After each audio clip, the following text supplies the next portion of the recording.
spy a traveler and a Paimon? We were just talking about you. This is more serendipitous than finding Mora after face planting on the road. It's been too long. I'll bet you have some thrilling new tales from your journey to fill me in on. I can see it in your eyes. Excellent! I knew I could count on you. What were you talking about before we got here? Something fun? Or something delicious? We were talking about one certain traveler and how two's company but three's a crowd as the inseparable duo tour around Tibet, making 4 friends here and 5 more there, often at 6s and 7s as they brave the lakes and seas, collecting pieces of 8 and countless other treasures. They clearly must have 9 lives. Wink, wink. Let's hope they have less than 10 deaths. What the? It just gets worse and worse. Shortly, you may attend a grand banquet at Stone Gate. All will be dressed to the nines for majestic food and fine wines. And after 8 long drinks and 7 shorts, they'll each write 6 lines 5 times. You've been to all 4 corners of the world, so in 3 short seconds, can you guess from these 2 stanzas of 1 speech each what this event is about? It's not, though that does sound fun. Maybe we missed an opportunity. In fact, it's a poetry gala, jointly hosted by representatives from both Mondstadt and Liyue. Do you still remember the promise I made to the distinguished director Who here during the lantern rite? Oh, something about writing poetry together? That's right. At the dinner table that night, I just knew this young bard was a rare talent with exceptional taste. You know, it's rare to encounter such a kindred spirit. And now, I've finally seized the chance to collaborate. It took me much trekking across the land to petition Eugene Terrace and contact the Knights of Favonius, but eventually, in the spirit of friendship and poetry sharing, I managed to successfully organize the neighboring nation's congenial poetry gala. Bit of a weird name.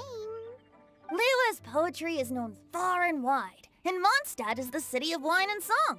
With 2 nations teaming up, it'll be double the fun, and a great chance for people from both places to get to know one another. Hu Tao and I will be the co-hosts for this poetry gala. Of course, I haven't studied the various forms and formalities of Liyue poetry for very long, so please forgive my dreadful performance just now. Not at all, Venti. You followed my lead most excellently. You flatter me. Well, this sounds like fun. Let's get involved. Oh, Paimon, sure you'll be amazing. Remember that time in Liyue when Paimon gave you the first half of a couplet? Wind rises, winds never churn. You came up with the second half right away. Oh, looks like someone's got a knack for this. Perhaps we'll have to raise the difficulty a little.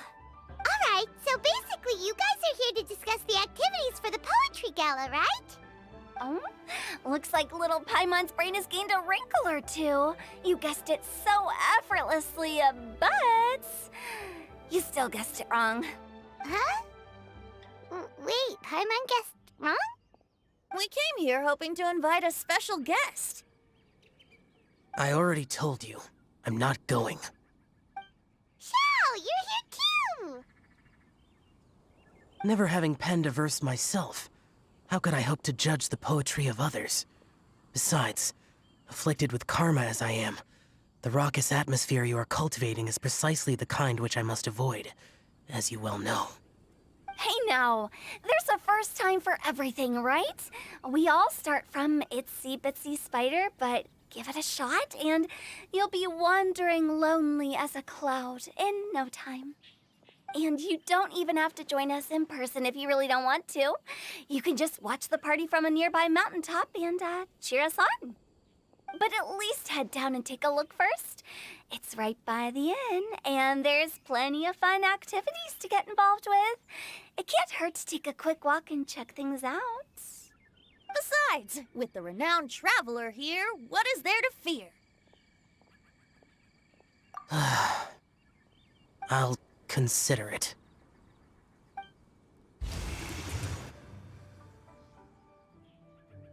It's nearly time. Why don't you all head to the venue and take a look around? Quite a few of your friends should have arrived by now. Yes, that's right. Venti and I still need to discuss the poem for the opening ceremony. So, we'll catch up with you later. Plus, our Adeptus friend might need a bit more convincing. We'll see if we can coax him down. Gotcha! We'll be on our way then!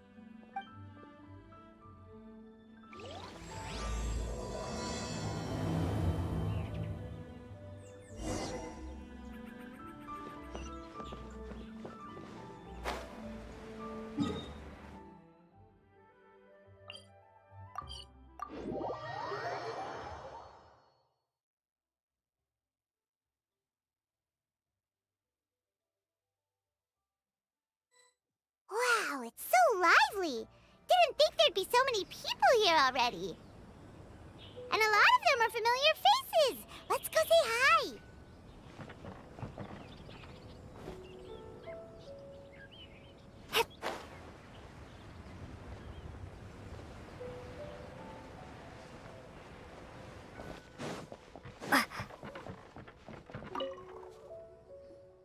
Mika! Noelle! Oh, it's the Traveler in Paimon. Are you here for the neighboring nation's congenial poetry gala as well? You said that with a straight face? Is Paimon the only one who thinks it sounds weird? Representatives? No. Nothing fancy like that. We were sent here by the Knights of Favonius to help maintain order and set up the venue. But I didn't really do anything useful so far. Noelle brought all these tables and chairs here from Mondstadt by herself. She's a true knight. Oh, no, that's just not true. Your efforts were indispensable. You selected the venue, drew up the layout, and so on. Also, you're the true knight here. I'm still in training. If anything, I should be addressing you as Sir. What? No. Please don't. Just keep calling me Mika.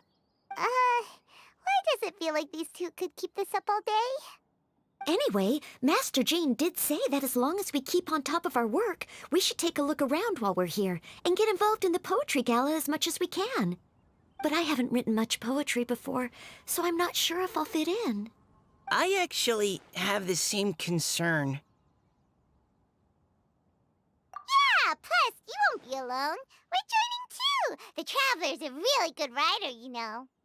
Really? In that case, we'll try our best too. Perhaps the challenge of writing poetry is a rite of passage that all who wish to qualify as a knight must eventually face. Paimon wouldn't go that far. But anyway, no backing out now. See you soon!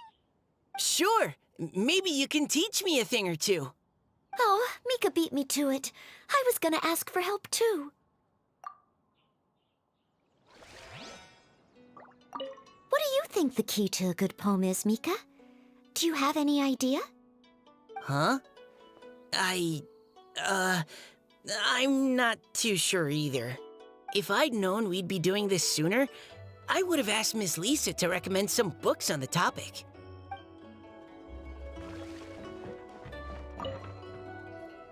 Diona! Traveler in Paimon? I didn't expect to see you here. Are you here to mix drinks? That's right. I was specially asked to attend this event on behalf of the Cat's Tail, and I'm also here as a mixologist representing the Mondstadt wine industry. You're representing Mondstadt's wine industry? Oh, you must be hating every minute of it. Of course I hate it! But it's also a perfect chance to destroy the reputation of Mondstadt's wine business once and for all! Opportunities like this don't come around every day, you know. Huh? How do you figure that? All I need to do is add some gross ingredients to the drinks, and I can create the most disgusting concoctions imaginable! Nobody will ever buy wine from Mondstadt again. Paimon thinks you'll end up getting the opposite result. I ain't about to mess this up. Are you gonna write some poetry with us, too? Poetry? I've heard plenty of bards sing in the tavern before, but I've never tried writing any myself. You should join in! It'll be fun! Fine, if I have time.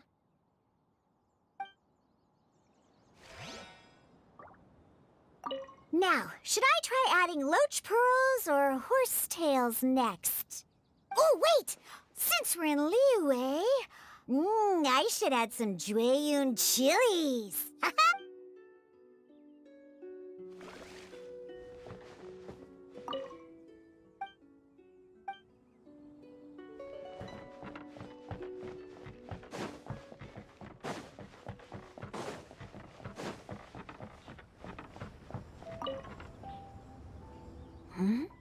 Well, look who's here.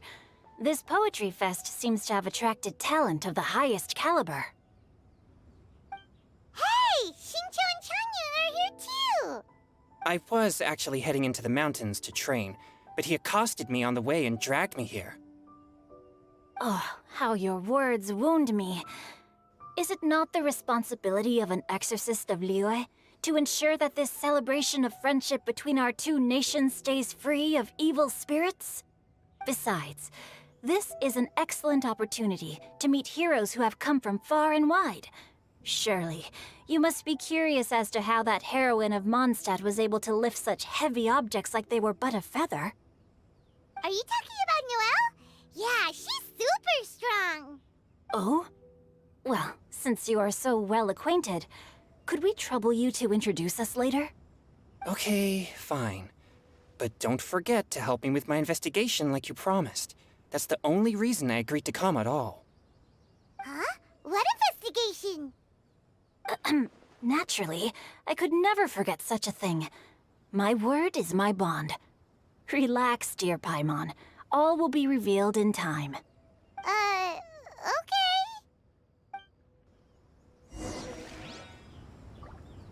Are you sure that wasn't really an evil spirit? Open your mind to all possibilities, and I'm sure you will find the answer. I suppose that's true. Hey, wait a second. You're not planning on telling everyone here, are you?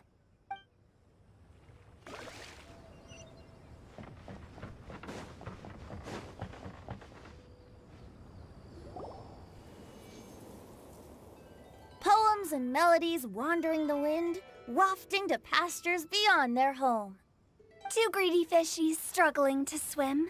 They ate so much that they're starting to groan.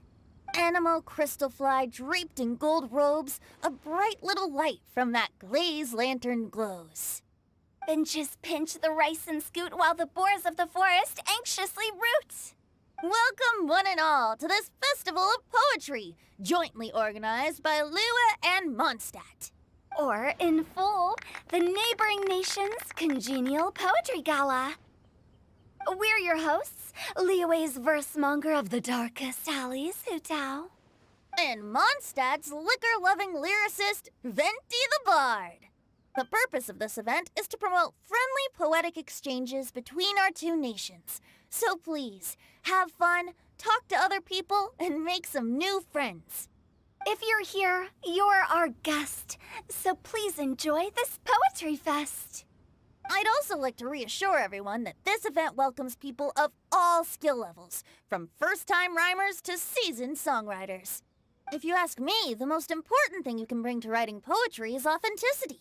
That means reaching deep down to all the thoughts and feelings you usually hide away or struggle to express, and putting them into words, just right from the heart in whatever form you like. To help everyone really cut loose and enjoy themselves to the fullest, Venti and I have carefully prepared 3 themes to be revealed over the course of 3 days. Let's get right to it. The first theme is Riddle Me This. Solving riddles, huh? Interesting. It's actually a pretty good choice for a warm-up activity. Whew. I'm glad they're not making us write sonnets or something right at the start. Does everyone see the lanterns hanging around the venue? These have been specially prepared for the riddle game. Simply write down your riddle and hang it on a lantern. Then Venti and I will select a few to pose to the crowd, and you will try to solve them. We'll now give you some time to write down and hang up your riddles. Feel free to walk around and talk with the other contestants to get the creative juices flowing. And remember, whoever guesses the most riddles correctly will get a prize. And with that, the neighboring nation's congenial poetry gala has officially begun.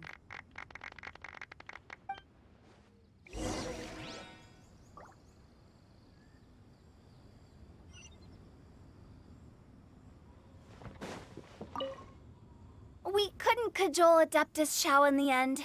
He said he'd take a peek from the peaks, but that was all he'd agreed to. It's a real shame. I had the perfect poem for his entrance and everything. That was a good little opening ceremony, wasn't it? Even if I do say so myself.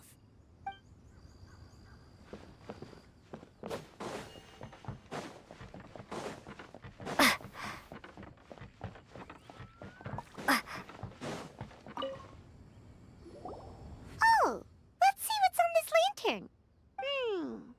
A tender sigh for home, how far the flowers roam. A visitor asks me why, for a dream beyond the sky. Okay, someone from Liyue definitely wrote this one. I just read that one too. Liyue's poems seem pretty difficult to grasp. Dreams? Sky? Is it talking about some kind of bird? So it means something like, this thing's really far from home. It's in a vast area, and it's flying really high. Is that it? Oh, you're amazing, Paimon! Oh, it looks like I still have a lot of learning to do. It's nothing, really. Once you've spent enough time in Liyue, you just sort of pick up on these things. Oh, I know exactly what you mean. Back when I was out with the Grandmaster on the expedition, I started picking up some local customs without even realizing it. But back to the riddle. We still haven't actually solved it. What could it be talking about? Something that flies high and far. Oh, that makes me think of dandelions. Oh, that makes sense. And Mondstadters believe that dandelions can carry your feelings on the wind. But maybe we're missing something? Well, it can't be that easy. After all, it's a riddle from Liyue. What would their equivalent of the dandelion be? If there even is one. What do you think, Traveler? Great! Then we'll have one answer ready to go when the game begins. Right, just like Venti said. As long as the interpretation makes sense and reflects our perception of the poem, then perhaps there are no wrong answers. Well, no matter what the real answer is, the guessing's all a part of the fun. Let's go look at the next one. Oh, yes, I want to see if there's any Mondstadt-style riddles. This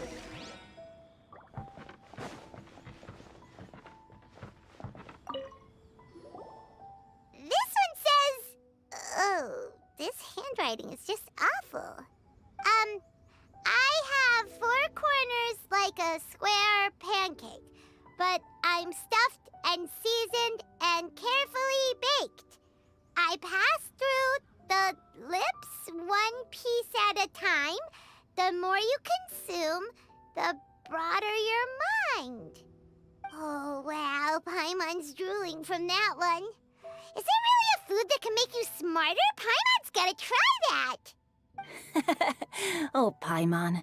You have to look past the surface-level meaning with riddles, or you'll fail to plumb their depths. Huh? So have you got any ideas, Shinjo? Well, Xingqiu just hung that riddle up a moment ago. Oh, so this is Shinjo's riddle! You know, Paimon was expecting you to write something a little more... elegant. this festival is about building friendship and mutual understanding. With so many friends from Mondstadt present, I thought I'd try writing something more accessible and less flowery, so that more people could enjoy it. Hey, not bad! So, buddy, does that mean you can tell your old pal Paimon the answer on the sly, or...? Not a chance. You'll have to wait for the answer to be revealed, just like everyone else. Ha! Meanie! If that's how you feel, why don't you try and stump me with a riddle of your own? Maybe Paimon will! We'll see who stumps who! Traveler, you'll help Paimon come up with a riddle, right? Ha! At least you're nice to Paimon! Then I look forward to seeing the fruits of your literary labors. Ha! Prepare to get stumped!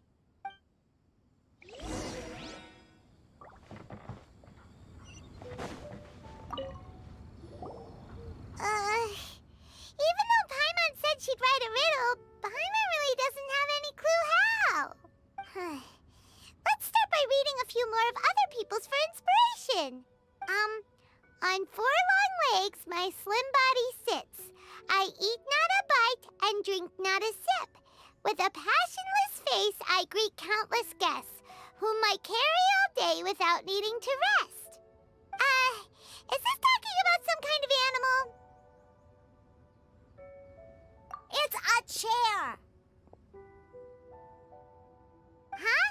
Diona, how did you guess it so quickly? Wait, were you the one who wrote it?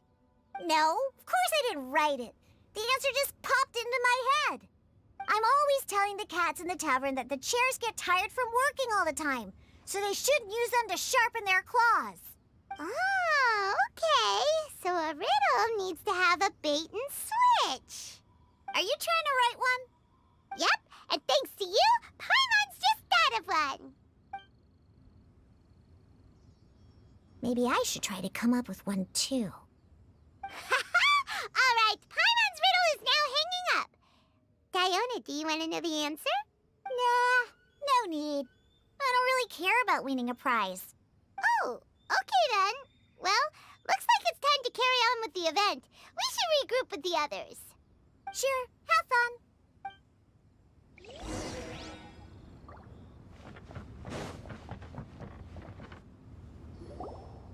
Hey, looks like everyone's about done mingling and riddling. Gather round and look this way. Venti and I have selected several riddles from everyone's contributions, and we added a few of our own to the mix for good measure. Shortly, we'll randomly select a few to read aloud. If your riddle gets selected, remember that you have to announce the correct answer at the end. Anyone who guesses correctly gets 1 point, and if nobody guesses correctly, the writer of the riddle gets a point. Sounds fair to me. Of course, when the riddler reveals the right response, it only counts if everyone agrees that it's not too far-fetched. That's right. Now, if there are no more questions, it's time to reveal the first riddle. Hopefully they'll draw at least some that I can get. Oh no, does only the first person to solve it get the points? Ugh, that means I have to be first to raise my hand.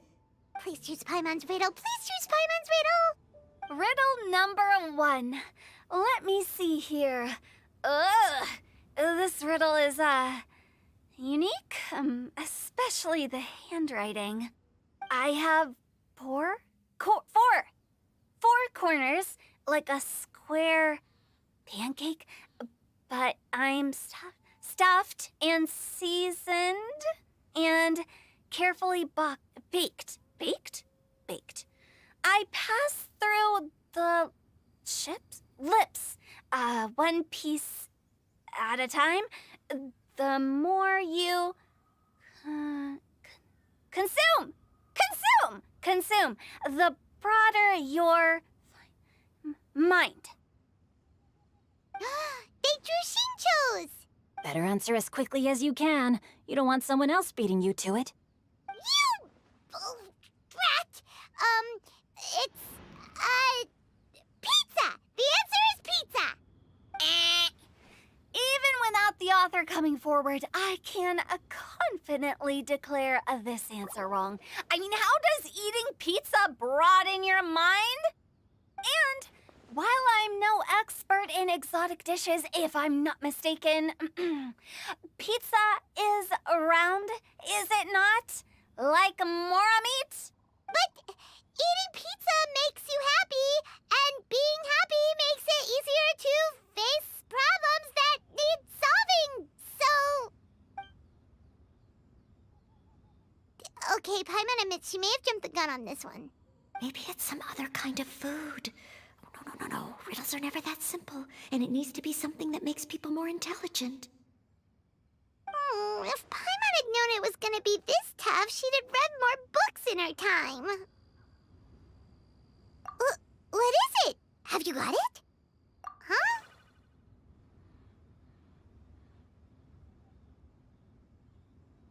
Oh, gotcha!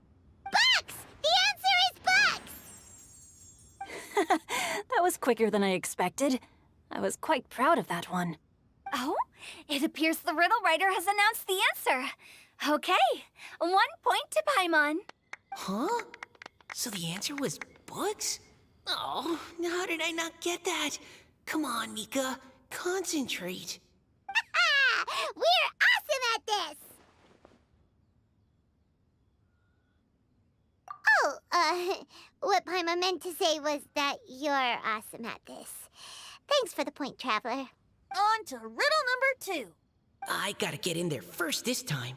High above the wispy clouds, amidst the gloomy snow-filled shroud, standing alone on an icy stage, beneath it every lowly sage. Looks like a poem from Liyue. Oh, it's... I got it! Looks like those two have some ideas. Could it be some kind of plant that lives in cold, high places? Mika, please go ahead. As a full Knight of Favonius, you represent all of us from Mondstadt here. No, how could I? It was you who thought of it first. You should be the one to guess. Well, my answer isn't necessarily correct. Besides, it's first come, first served, and you beat me to it. No, I didn't. You were just before me. How gracious and considerate our fellow competitors are towards each other. A wonderful sight to see.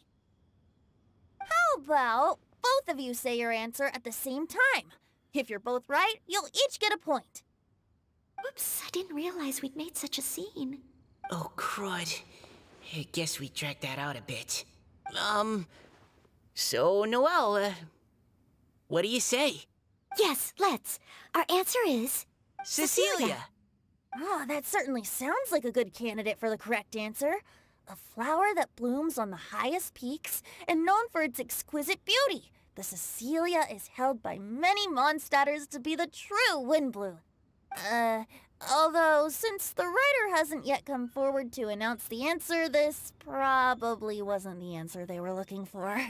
Sorry. Any other answers? I can't believe I was wrong. Maybe it's a plant from Liyue. Is the answer Genshin? The poem does evoke a strong sense of quiet, proud solitude in a high place. Correct. I wrote this one. Genshin is the right answer. No! Shinjo got it before Paimon could. However, after listening to the host's description, I do remember reading about Cecilia flowers in a book once. They definitely fit the description of a pure flower standing proudly and alone on high.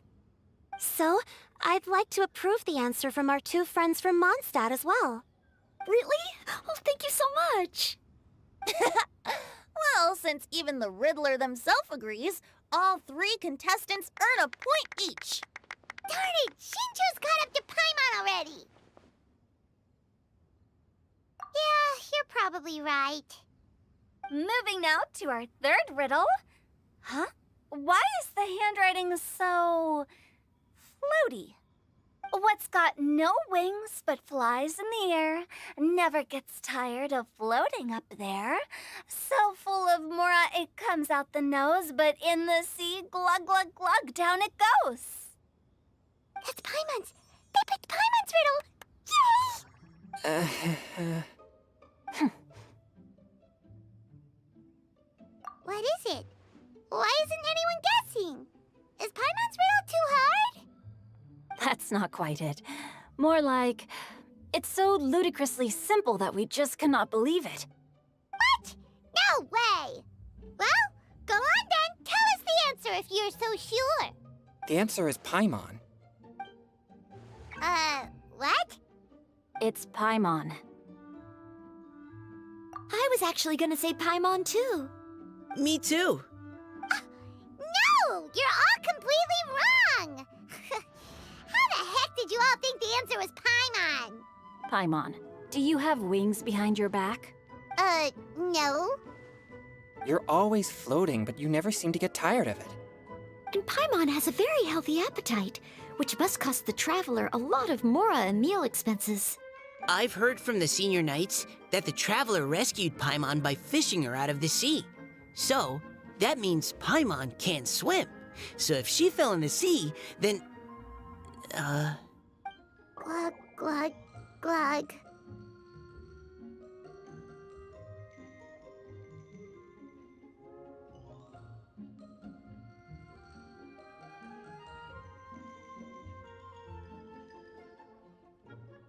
Wait. Now Paimon's doubting herself. What was the answer again? No! You're all wrong. The answer to Paimon's riddle is obviously the Jade Chamber! You know, the Jade Chamber that's always flying up there in the sky? Is that so? I still maintain that the riddle actually describes Paimon more accurately. In fact, if we just added 2 more lines to the poem, it would be the perfect riddle. Huh? What do you want to add? The traveler's companion and talkative guide, a praiseworthy presence always by their side. Aw, do you mean it? Can we really add that part? You think so cute? Okay, then Paimon would like to announce that the correct answer to the riddle is the widely adored Paimon! Great! And with that, the widely adored Paimon has gifted a point each to everyone who answered just now.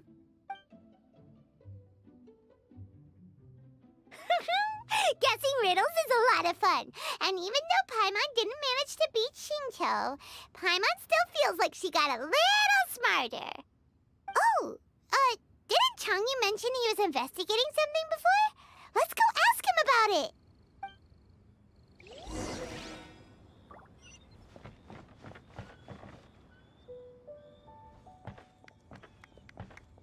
Hey, you two! Oh? Hi, Paimon. You know, for a moment there, I was worried I might lose to you. Oh, are you collecting your prize right now? I am indeed. Though, if you really want it, I'd be more than happy to give it to you. Seriously? Wow, what is it? A most generous donation by yours truly as director of the Wangsheng Funeral Parlor. Namely, a buy one, get one free coupon for our high-end customized service package. It's a pleasant surprise to learn you're so interested in it, Paimon. Nope, nuh-uh, no thank you, hard pass, you can keep it. Are you sure? In that case, I'll gladly take it. Here you are. Now remember, this package comes with our anytime, anywhere, on-demand collection service. Just give us a call and we'll be right there. With any luck, we'll still show up even if you're unable to call. So, to what do we owe the honor, Paimon? What do you mean we?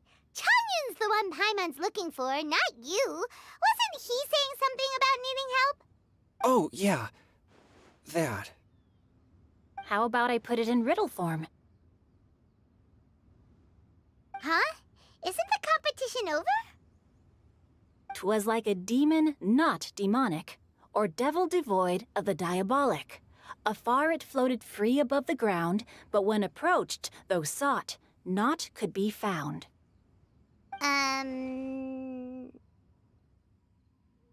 Sounds to me like you encountered a ghastly little ghosty in the wild. Perhaps I should just explain it. Basically, while I was training this morning, I suddenly caught sight of a non-human entity. It was floating in the air without any kind of external aid, and its body was almost transparent. At first I thought I'd finally encountered a demon that wasn't repelled by my pure yang spirit, and immediately prepared to exorcise it. But none of my methods had any effect on it, and when I went to try and get a closer look at it and tried to ascertain what I was dealing with, it disappeared into thin air. You're sure it's not a ghost or spirit of some kind? Quite sure. I could sense that it had a physical body, and if it were a spirit, I'm sure it would have been scared away long before I saw it. It's all my fault. I got overexcited, and in my haste, I didn't ascertain its true nature before taking action. Thinking back on it, if it wasn't an evil spirit, maybe I offended some kind of adeptus, or illuminated beast. You shouldn't blame yourself. It was something you'd never seen before. Anyone else would have reacted the same way. Besides, we're making up for it now by doing our best to find out the truth. Any thoughts, Venti? Have you managed to untangle Chongyun's twisted tail? Why don't you take a guess first, Hu Tao? Oh, that means you have. I can't be absolutely certain, but I'm reasonably sure it's not what Liyue would call an evil spirit or demon.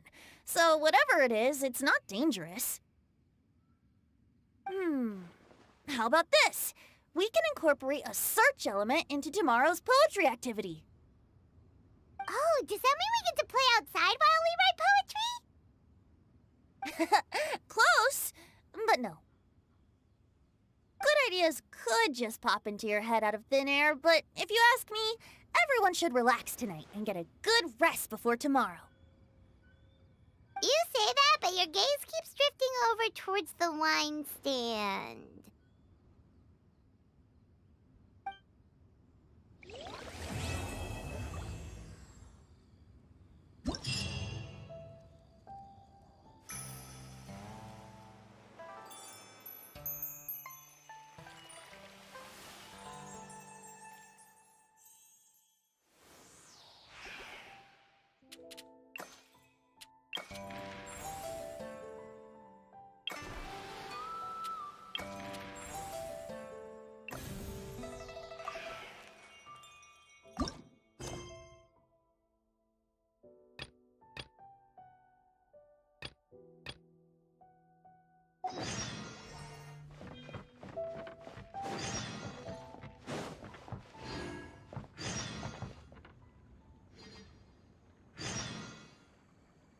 Seeing my friends having such a lively discussion, I couldn't help but join in on the fun.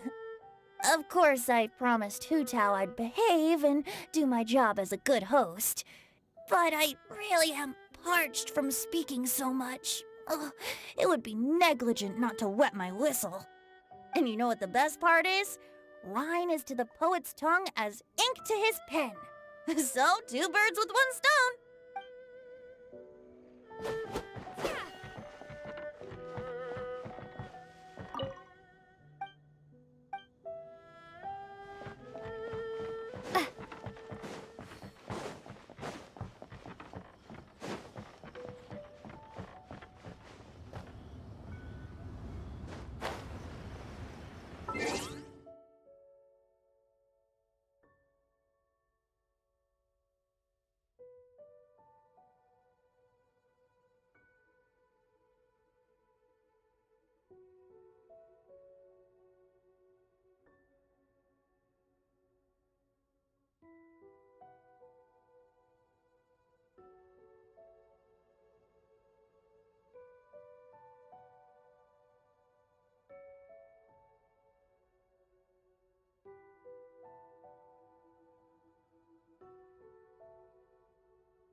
Shine down!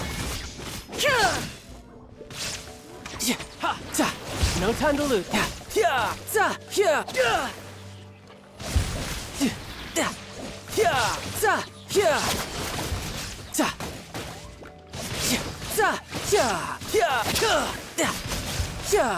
Shouldn't let your guard down.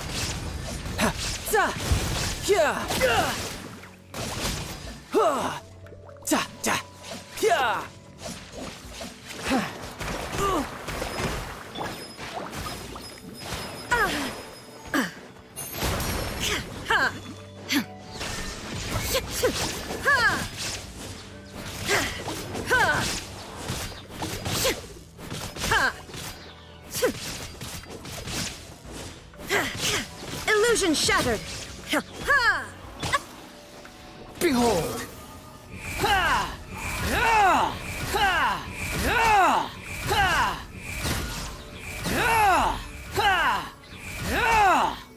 Unsightly insects! Shine down!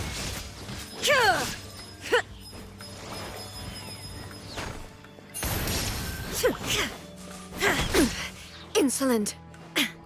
Inazuma shines eternal!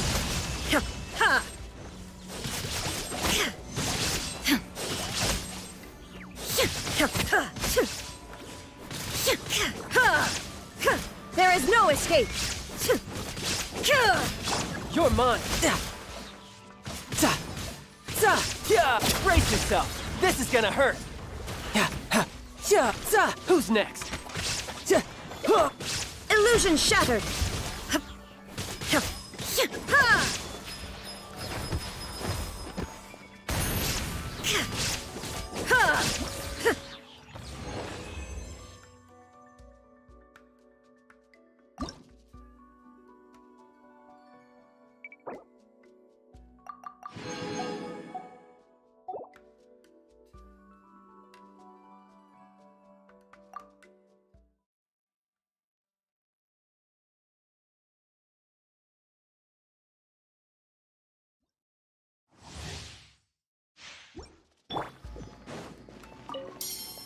There is no escape!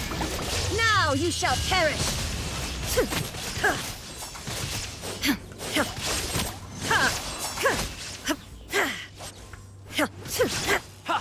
No time to...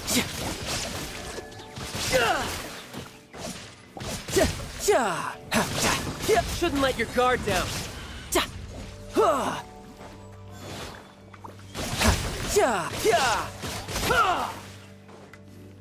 Illusion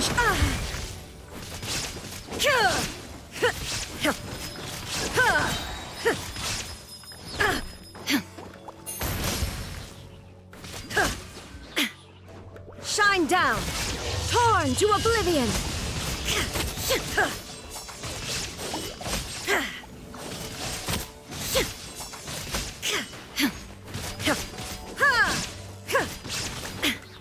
There is no escape!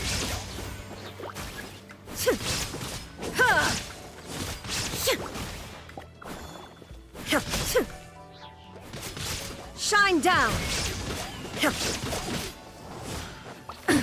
Absurd!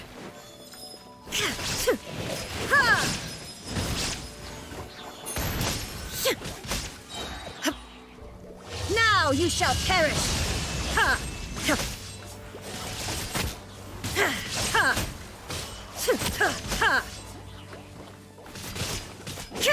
Tidal wave. Illusion!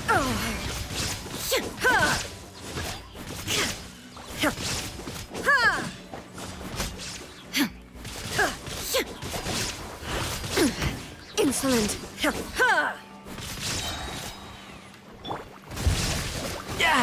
Amateur mistake. Brace yourself. This is gonna hurt.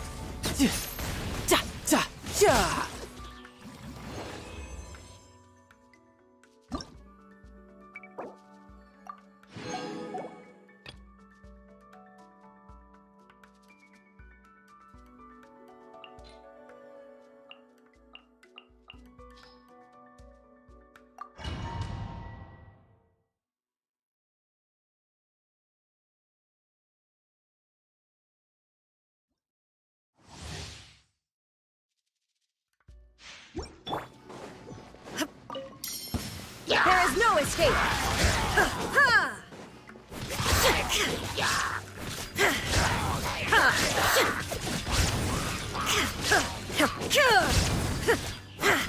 Inazuma shines eternal!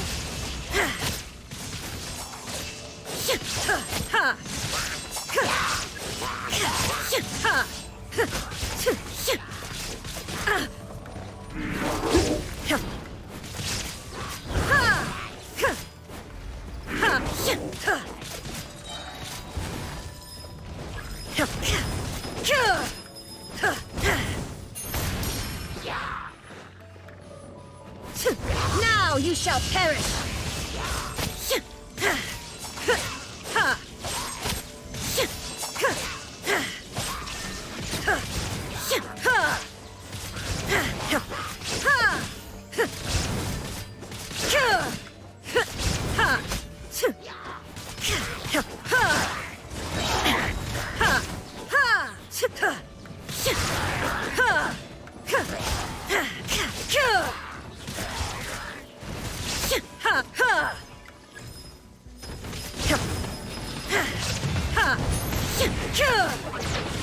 Illusion shattered!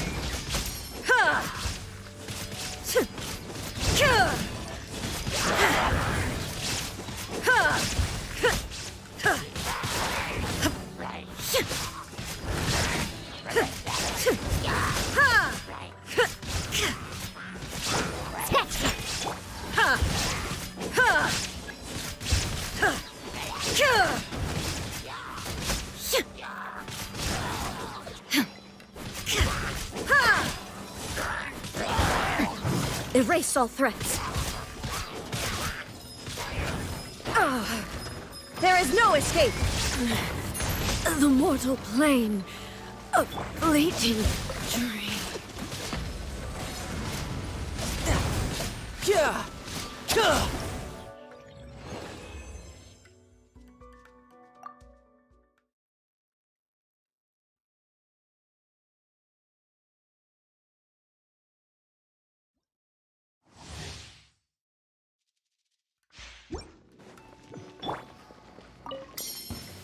Shine down!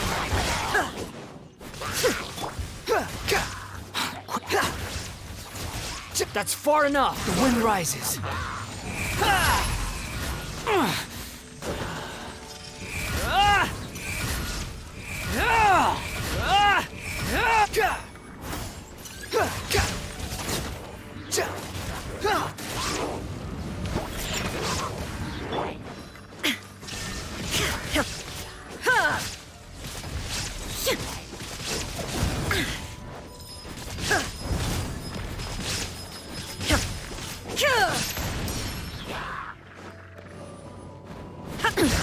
Insolent.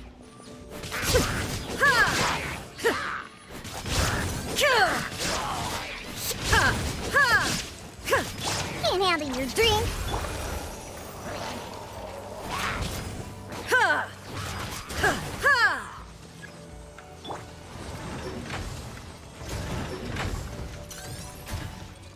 That's far enough. Illusion shattered!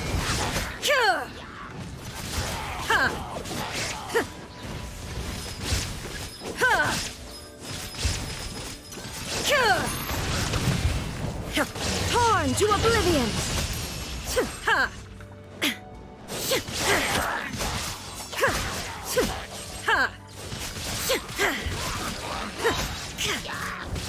There is no escape!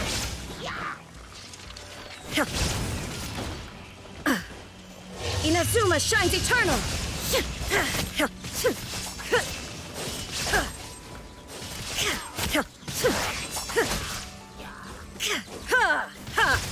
Shine down! Brace yourself. This is gonna hurt.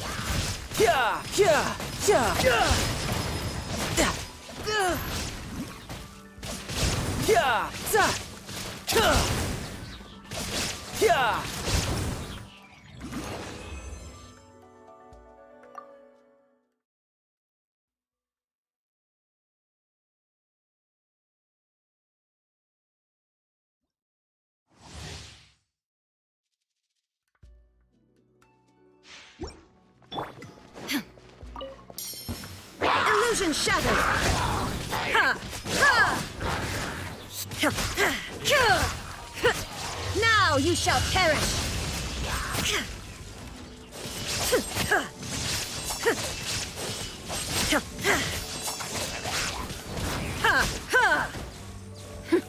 There is no escape!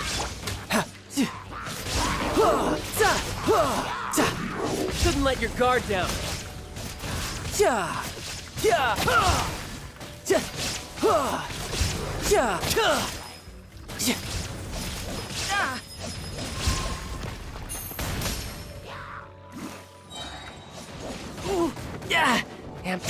Brace yourself. This is gonna hurt.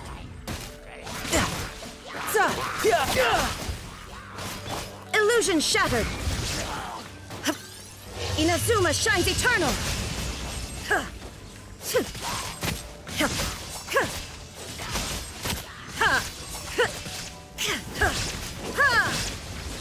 Shine down!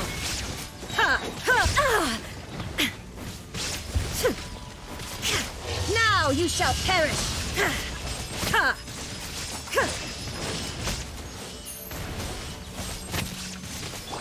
Think you can bully me? Diana special! Illusion shattered!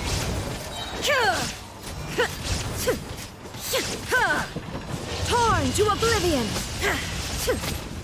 Looks like it's about time to head over to the venue again. Paimon's still curious what tongue you saw the other day.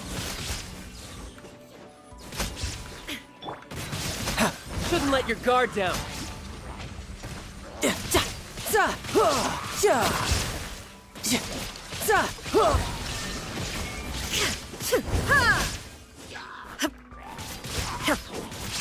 Now you shall perish!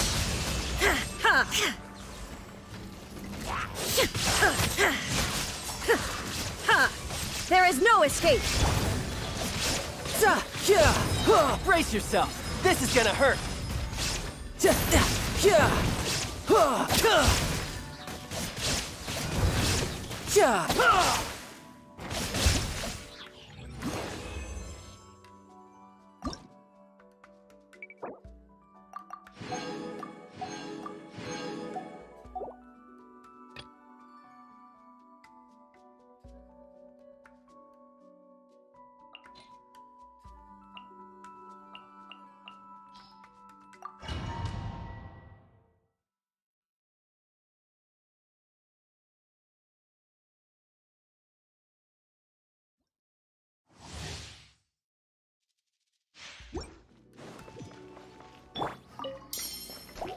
Shine down!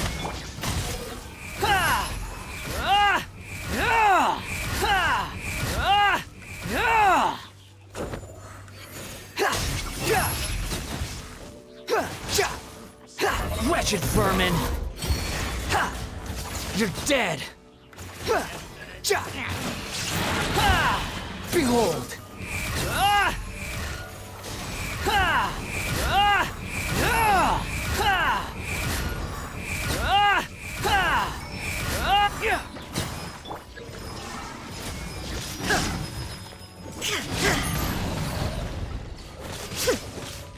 Inazuma shines eternal!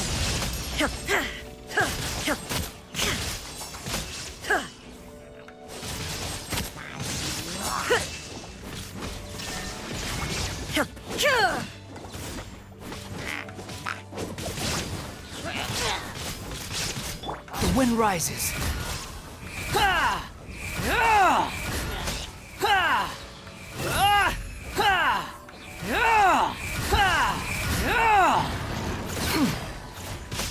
Scratch that! Look at you, Boozhound! Squall and fury.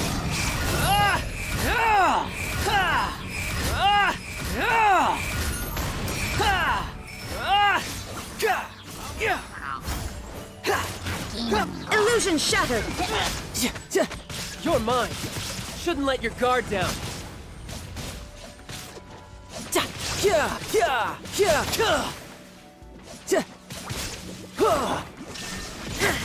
Torn to oblivion!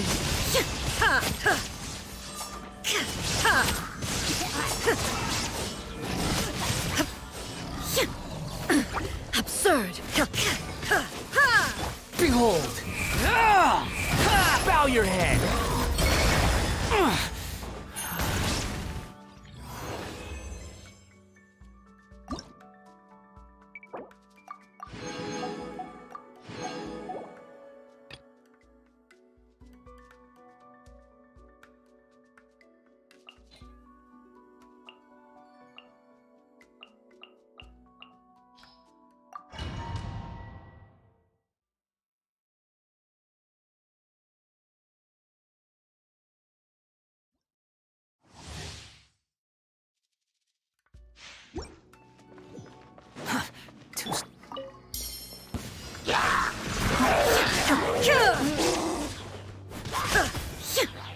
Now you shall perish!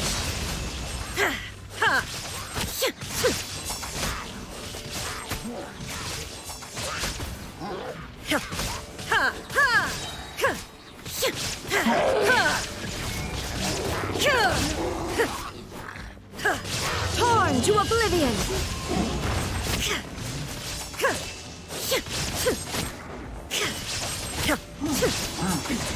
Remove all obstacles. Shake it and stir!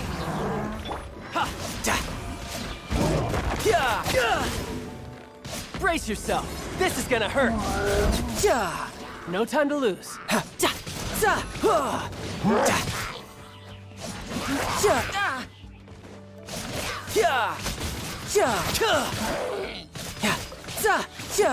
Think you can bully me? You can run, but you can't hide.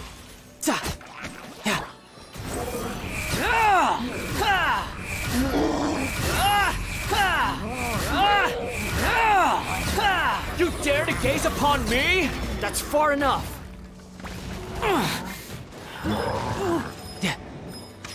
Shake it and stir! Riptide.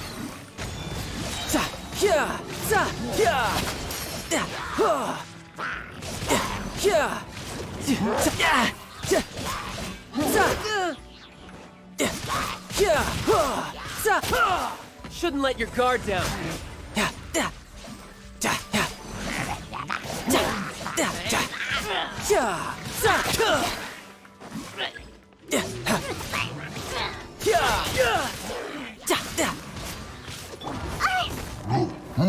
Where'd that come? Can't handle your drink?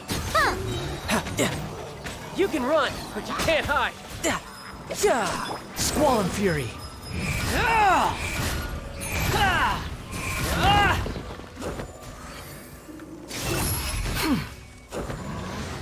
Know your place. Riptide. Look at you, Bootown! Behold, you're dead.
Wow, everyone got here so early. The sun is shining bright today. As soon as that leaf floats past Stonegate, we shall reveal today's poetry theme. The theme of the second day of the neighboring nation's congenial poetry gala is pairing couplets. Pairing couplets. Oh, I've heard of that. It's a Liyue art form where you have to create new lines of poetry based on fixed rules.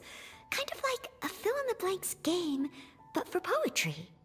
Heaven and earth, rain and wind, the endless sky and the boundless land, forest borers and ocean shrimp, lavender melons and matsutake shrooms. Based on a given line of poetry, you must create the second line to form a pair, or couplet. As long as you take inspiration from the wide world around you, you'll find it's not so difficult after all.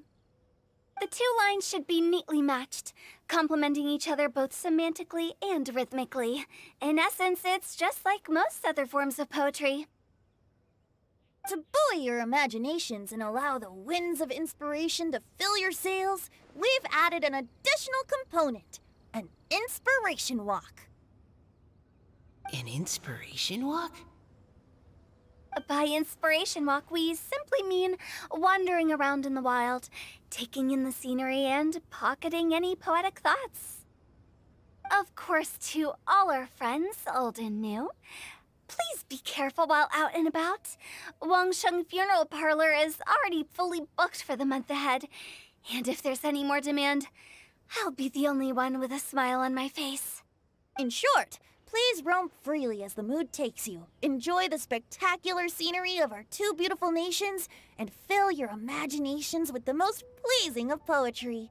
We will all reconvene here tonight. Traveler, can you round up Singcho, Chongyun, and the Mondstadt contingent? I have a favor to ask of you. Oh, Oh, is it that thing from yesterday? Thanks. I'm counting on you.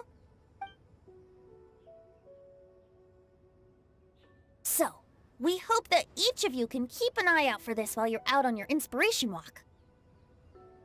Are you sure this is okay? It was just something I ran into, and now we're imposing my business on everyone else. Oh, please don't say that, Mr. Chongyun. Master Jean ordered us to work with you however we can to improve cooperation. Helping each other out is exactly what we're here for. Besides, investigating any strange occurrences near Mondstadt and making a report to the Knights of Favonius is also part of our job. I don't mind either, because while we're out, I can look for new cocktail ingredients too. Just think of it like an outing with friends. It'll be fun. The way I see it, you should just humbly accept their willingness to help. All right. In that case, thank you all very much. I will be sure to repay your kindness someday. Now, how about we split into 2 groups for the day? You mean to cover more ground? Not just that. Don't forget, this is still part of the Poetry Gala. If we all see the same sights and sounds during our inspiration walk, how can we write unique poems? That's true. But how do we decide who goes in which group? Why don't we draw lots? Yeah! That'll make things even more fun. Drawing lots? But what if I end up with the Liyue crowd, and I can't think of anything to say to them? I've got the slips of paper here. Who wants to go first? Oh, Paimon! Paimon wants to go first.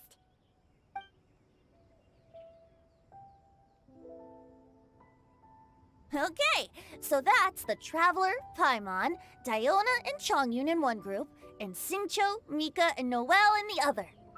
What a relief. At least I'll have Noelle with me. Then I humbly place myself at your instruction. Oh, I don't think... that won't be... I also await your guidance. Take care, everyone. See you all tonight. Did anyone forget to bring anything? If not, then let's get going. Dun, dun, dun, dun, dun. Come on. Wow. Are those ears and tail real? So fluffy. All right. Miss Diona, is there some place in particular you would like to go? Just call me Diona. Since we're trying to find that thing you saw, why don't we start with the place you saw it last time? Captain, hey, quit messing around.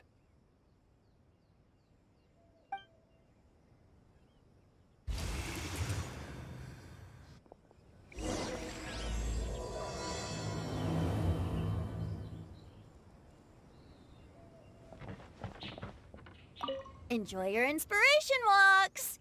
I'm looking forward to some splendid poetry tonight.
Right over there, next to the water.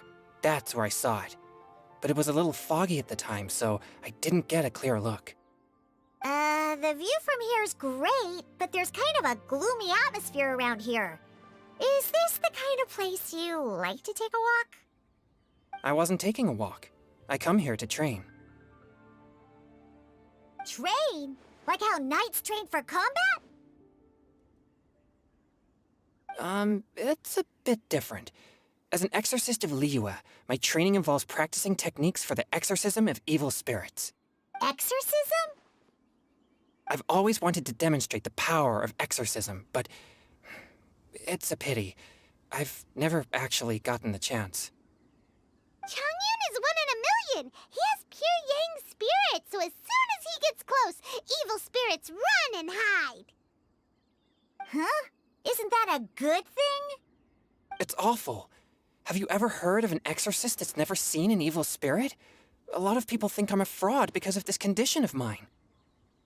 Your physical constitution is far rarer than the techniques still passed down by exorcists today. You should treasure it. Conqueror of demons. Is that a friend of yours? Yep, this is Xiao, an adeptus of Liyue! An adeptus? Wow, I've never seen one of those before. Hello, Mr. Adeptus? Just call me Shao. So, are you here to train too? Or are you out for an inspiration walk? When I heard about the exorcist's encounter, my suspicions were roused. That's why I'm here. I've already informed the owner of the inn. If you see anything out of the ordinary, return immediately and leave it to me. I'm really sorry. I didn't mean to drag even the Conqueror of Demons into this. I have already patrolled the area and found nothing amiss. Either the anomaly you encountered was no evil spirit, or perhaps it already left. I guess that means we came all this way for nothing. If there's no other business, I'll be taking my leave now.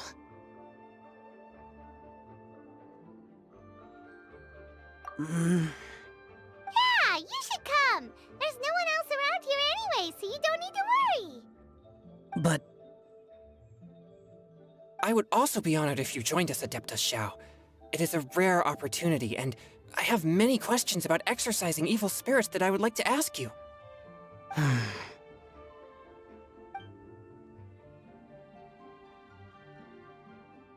Fine. Seems like this Adeptus is pretty shy. Or maybe all the Adepti in Liyue are like this. Team Changyun has a new member! Yay! What? When did this become my team? Now that Adeptus Xiao is joining us, if anyone's team leader, it should be... Don't overthink it! Diona, didn't you say you wanted to find some new ingredients? Yeah, I don't get to come to Liyue very often, so I want to gather some new ingredients while I'm here. I've heard that Liyue's Jueyun chilies can set your throat on fire. Is that true? I'm gonna mix them into my drinks and give it a try! Uh-huh. Julian chilies. I'm not sure that would taste very good. Really? Perfect! Let's go pick a whole bunch of them. What the...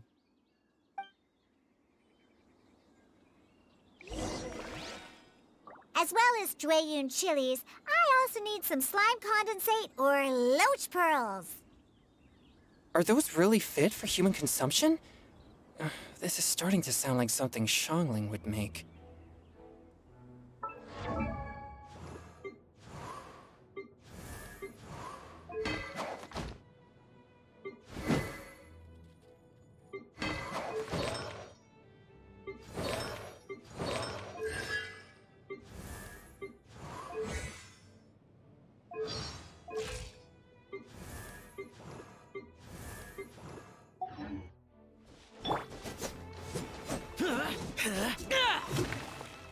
Boring!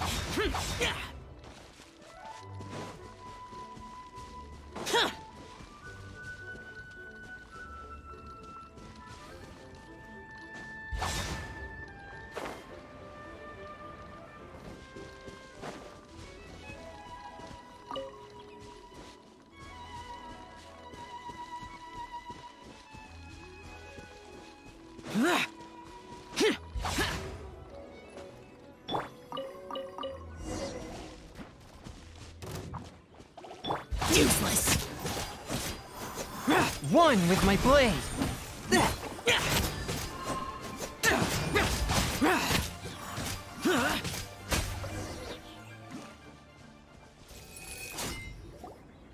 Okay, this should be enough.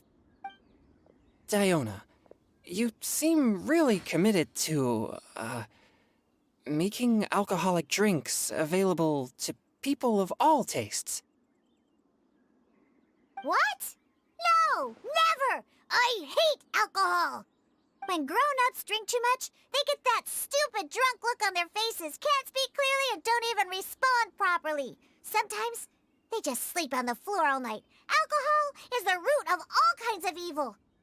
So, I'm on a mission to mix the most disgusting drink in the whole world and show everyone just how awful alcohol really is. Nothing can stand in my way. If it means coming out to Liyue every day to pick fresh Drayun chilies, then so be it. Is it really worth all that effort? Yeah, because all my previous efforts have failed. Those stinking booze hounds not only haven't woken up to the truth of how bad alcohol is, they even keep praising my drinks. It makes me furious! But how is that possible? If this is the kind of stuff you're throwing into their drinks, it must taste absolutely vile, surely. Are you calling me a liar? Well, if you don't believe me, I'll fix you a drink right now. Then you'll see. No need. Just you wait. Oh no. Is she really going to add those Juyun chilies? If her claims are true, perhaps she too possesses a unique constitution of some kind. I don't see how it could have anything to do with her. Unless she's under the influence of some kind of power? Maybe an evil spirit. No. I sense no trace of the demonic in her. Although there are traces of something else. Something rather special. In Liyue, we might say this child has adeptal affinity. It's ready. Here, I made one for Xiao too. Oh boy. Look at that color. Yep. She definitely added Juyun chilies. What's wrong? You're not allergic to anything, are you? Don't worry, there isn't even any alcohol in it. It's a slime condensate base with a seasoning of Drayun chilies and finished with frog legs. Surely there's no way this can possibly taste good.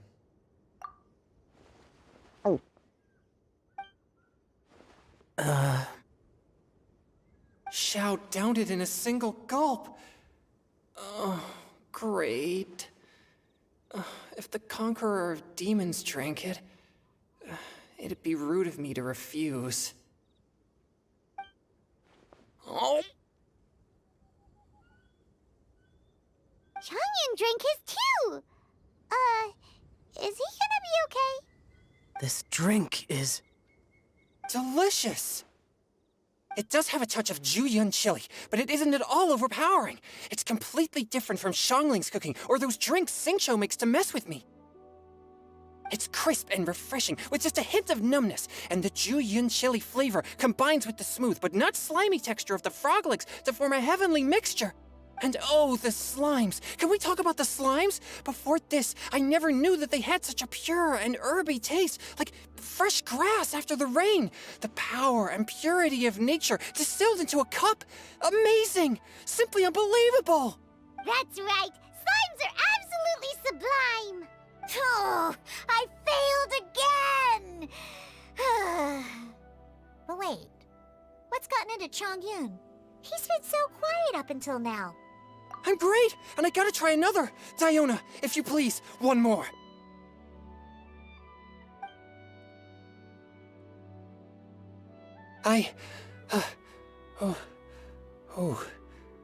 Okay. I think I've calmed down a bit. I'm sorry. I can't believe I let you all see me like that. It's fine. My fault for not checking your spice tolerance first. Oh, looks like this pure yang spirit isn't such a great thing to have after all. Actually, before I drank it, I very much doubted what you said about your drinks. Who'd have thought it? Diona and Changyun are actually kinda similar. Hmm? Xiao? What's wrong? Look over there. You mean the leaf? Something's written on it. What? You can see that from over here? Oh yeah, or it'll get swept away!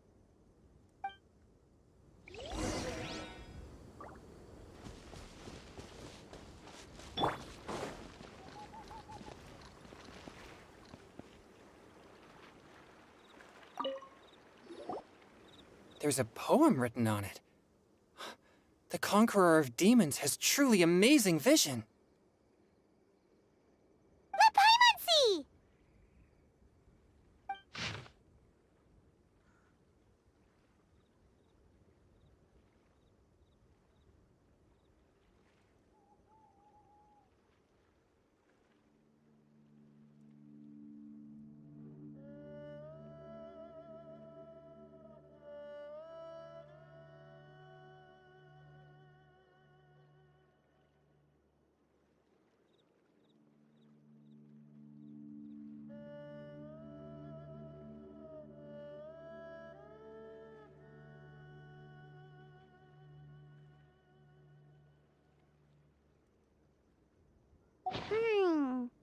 It sounds like the author is writing about the first time they met their true love.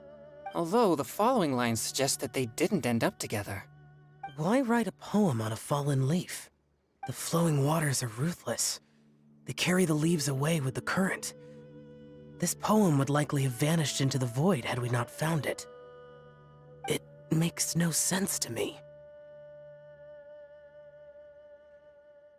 That's true. I've heard Xingqiu say something similar before.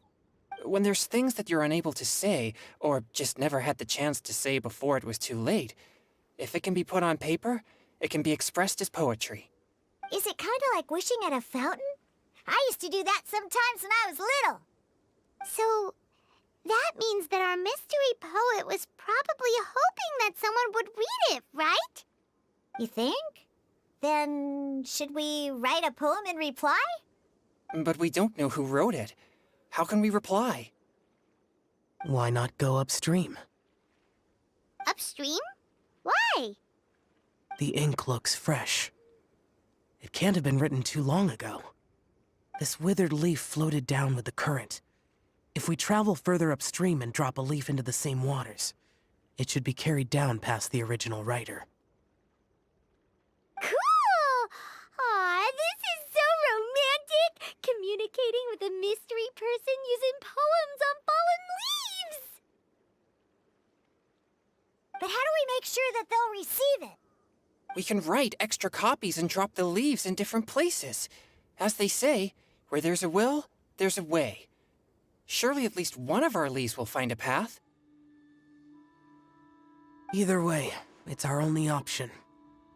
Then let's make like a tree and head upstream!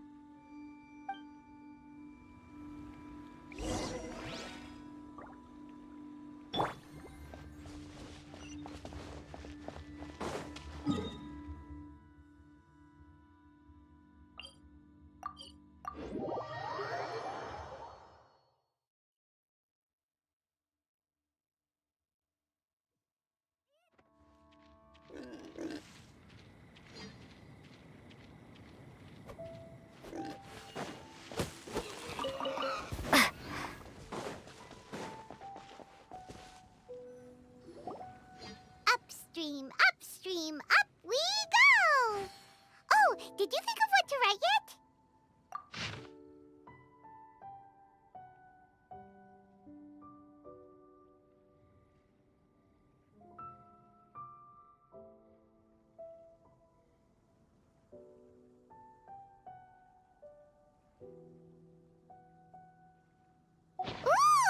Great! Now give it here, and Paimon will toss it into the water!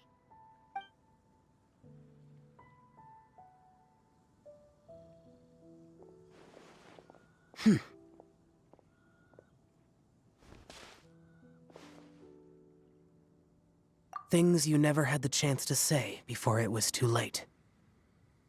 When silence is the final word, we mourn the loss of things unheard.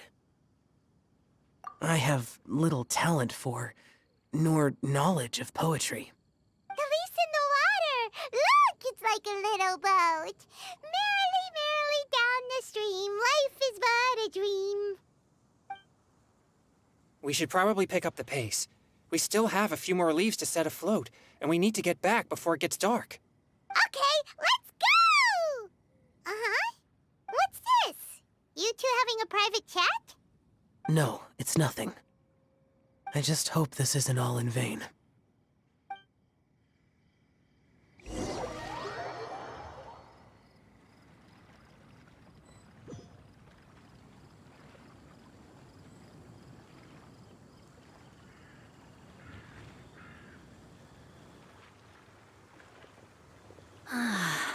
The scenery here is quite beautiful. Let's pause here to seek some inspiration. Should we set up camp? Oh, please wait a moment. I'll pitch the tent. It's an inspiration walk. There's no need for all that.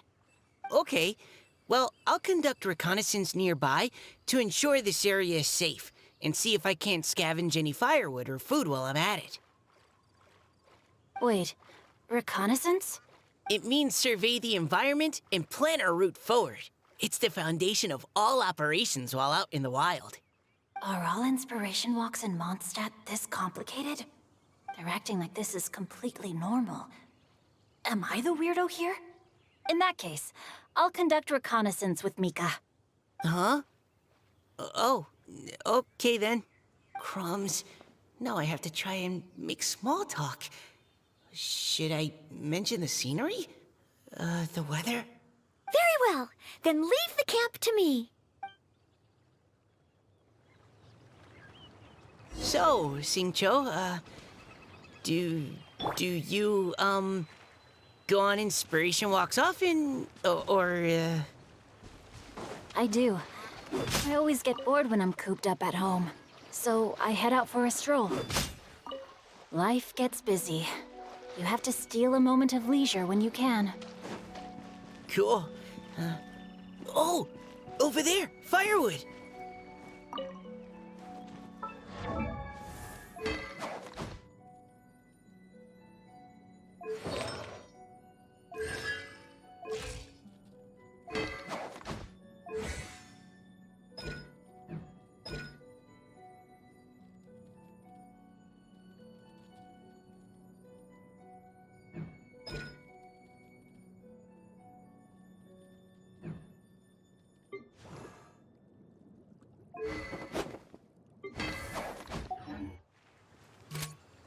Precision strike! Yeah!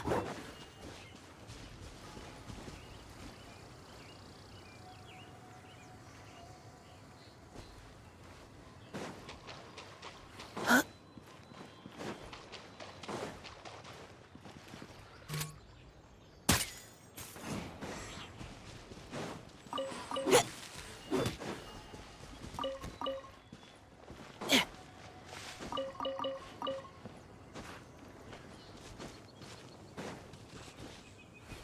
Yeah!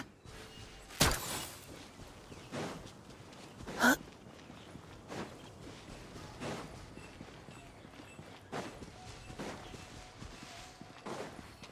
Huh?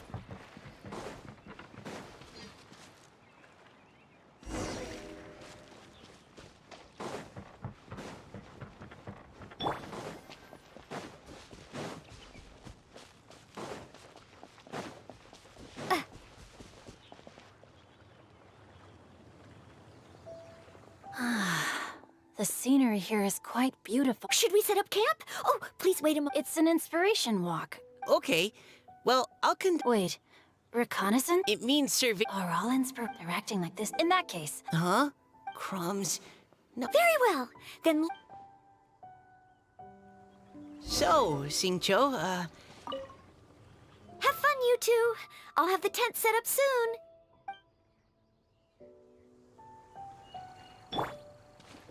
I do. I always get bored when I'm cooped up at home, so I head out for a stroll. Life gets busy. You have to steal a moment of leisure when you can. Cool. Oh! Over there! Firewood!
Final warning!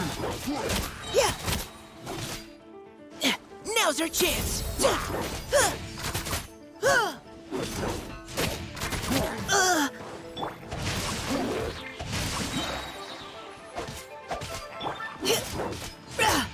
Engaging! Yeah! Yeah!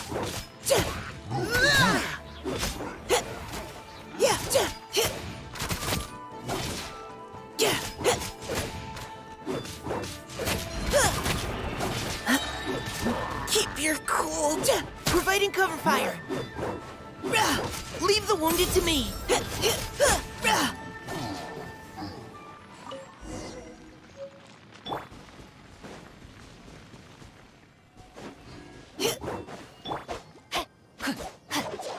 No, my sword!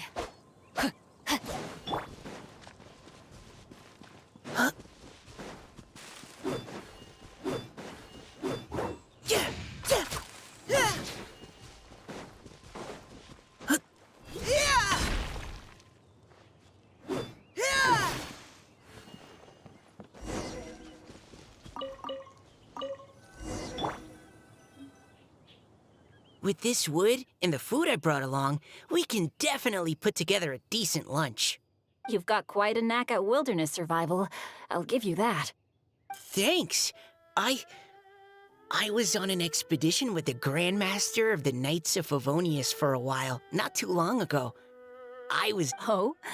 You sound like a character from an adventure novel. Charging across the world, sword in hand. What? No, I'm nowhere near as amazing as all that. If I really run into a powerful enemy, I always leave it for someone stronger to deal with. You're too modest, Mika. A hero is measured not by the blood on his sword, but by what's in his heart. As long as a righteous heart that yearns to aid others beats within your chest, no matter where you go or what you have achieved, you may be called a hero. That all sounded pretty profound. Well, I've never even thought about any of that before. Hello? Are you okay? Maybe we should return, lest Noelle be forced to wait on us. Oh, sure.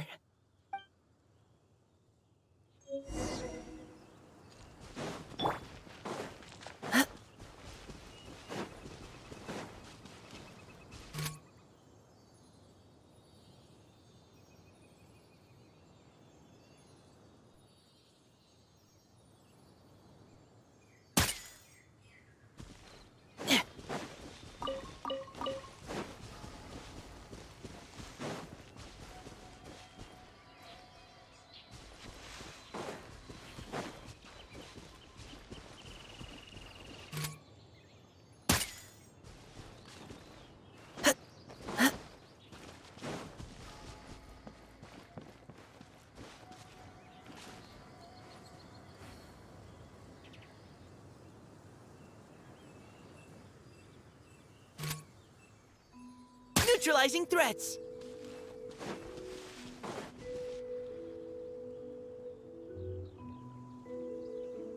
You're back! Did everything go smoothly? Do you need a cloth to wipe the sweat from your brow? No need, thanks. All clear. There's no danger in the vicinity.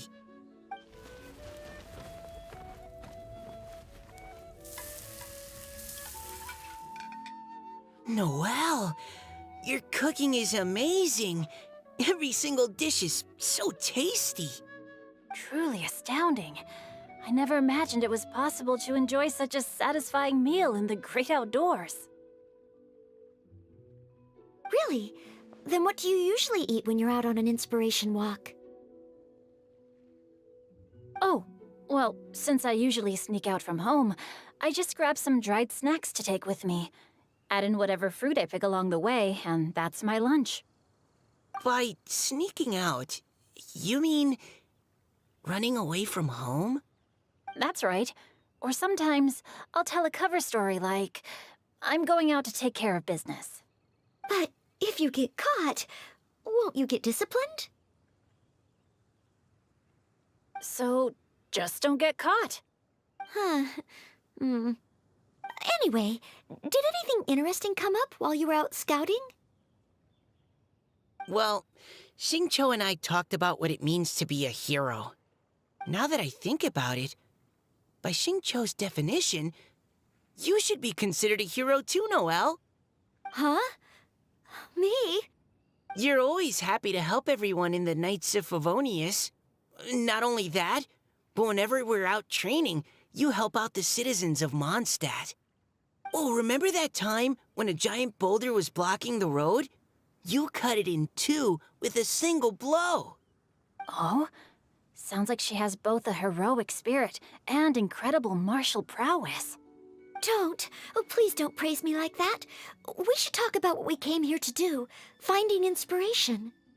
Miss Hu Tao said something about pocketing our poetic thoughts. But so far, all we've done is gather some firewood and cook lunch. I have no idea what to write. You can write about anything. Looking at Cor Lapis, one can't help but wonder if one's own heart is as bright and clear as jade. Observing silk, so bright and beautiful, one pauses to consider whether it ever feels the sadness and sorrow that humans do. So we have to connect our internal world with the external one? Exactly. But that's just one of many possible methods. Perhaps you might gaze out at the bridge in the distance and see a woman leaning on the railing, looking as if her heart is laden by sorrows that even the rushing waters below cannot wash away. Huh? Wait! I saw her at the gala yesterday. She wrote one of the riddles we answered. Why don't we go say hi?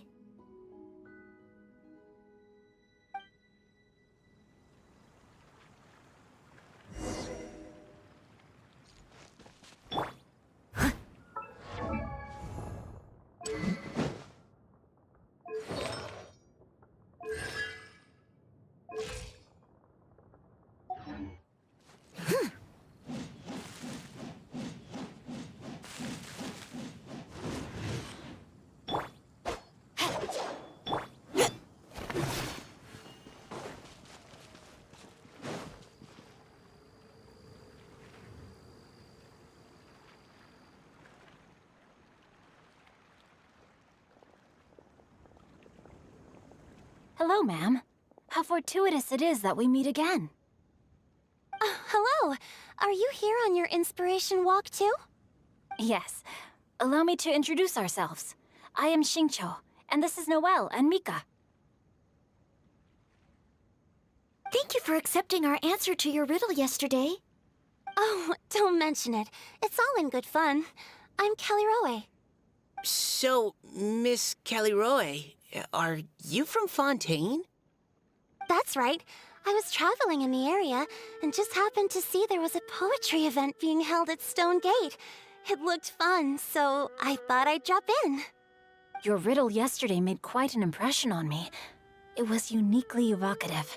Have you studied Liyue poetry before? I haven't, actually. I've just picked up a few things here and there from chatting with people throughout my travels. Amazing! So you're a natural poet. We noticed you standing on the bridge from quite some distance away. Are you drawing poetic inspiration from the flowing current beneath your feet? I haven't finished my poem yet. The water here was just so peaceful and calming. I stopped for a moment and lost myself in admiring it. Well, since we're all here, why not head back with us to the venue for tonight's festivities? It's getting late after all. Huh? Are you sure? We can walk and talk. Perhaps the mingling of ideas will give rise to new inspiration. I'd personally like to hear Miss Callie Rowe's couplet. I'm sure I can learn something. Well, if you're all in agreement, I've got no reason not to join you.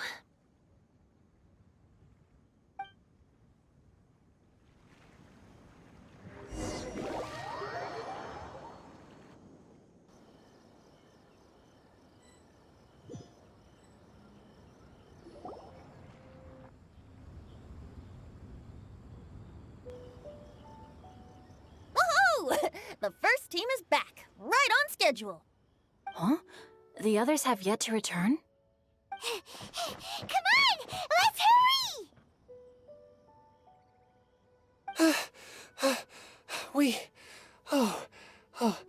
We're not too late, are we? Just how far did you all go? Everyone catch your breath. Come on, deep breaths. 1, 2. Now, don't panic. The party hasn't started yet. We made it! Oh, Paimon's exhausted.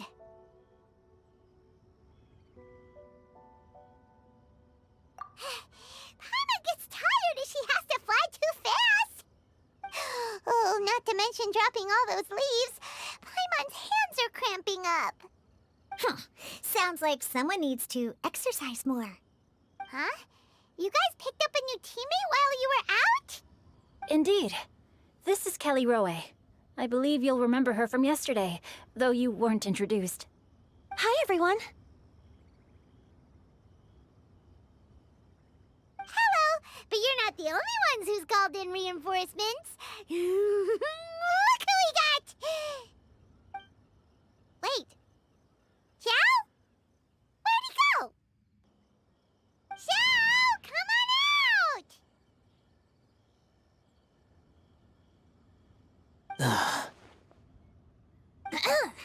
Now that we've all regrouped, let's... Scratch that. Looks like we're still waiting on my co-host. They say roosters crow at first light, and finches go to bed at night. But Director Hu Tao's always on the ball. Anytime, anywhere, she'll answer your call. Are the theatrics really necessary? We're already on day 2 of the festival. The opening ceremony is over. But my dear, dear Paimon, it seems you are not yet aware. That was not for my own sake, but for a special guest who's joining us today. Director Hu's manner is as exuberant as ever. It always makes quite an impression. Oh boy! Now this is a surprise. Mr. Zhongli, I hope you are well. Xingqiu, what can you tell me about Mr. Zhongli? He seems like somebody very important. Yes, he's held in very high regard in Liyue Harbor. He's extremely erudite in many different domains of knowledge. Allow me to introduce you all to Zhang Li, a consultant at the Wangsheng Funeral Parlor. His expertise is limitless, stretching from the celestial orbs to the terrestrial ores, spanning modern and ancient culture, delving into literature both prosaic and poetic. He may be my subordinate, but he is certainly a qualified poetry expert, and so we have invited him here tonight to judge the compositions. The director exaggerates. I am but vaguely acquainted with a few lines of classical poetry. Should you consider me to be remiss in my appraisal of your own compositions, please correct me. Yeah, enough with the modesty already. If I didn't know better, I'd say you seemed nervous. Just focus on judging. Please rest assured that I shall rise to the occasion, Director. Let me do a quick count. 1, 2, 3, 4. Great! Equal numbers on both sides. Huh? Are you counting me too?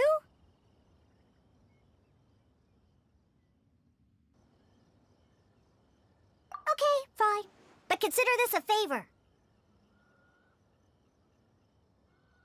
With our Fontaine friend present, perhaps we should rename this event to the Three Nations Congenial Poetry Gala. Also, I'm just noticing that Paimon should only count as a half teammate at most. That kind of puts Team Traveler at a bit of a disadvantage. Well, how about this? I'll join in as well. Director Hu Tao, here to help out in your hour of greatest need. What does everyone think? Naturally, the more the merrier. Being the host of the festival shouldn't stop you from having the chance to enjoy it like the rest of us.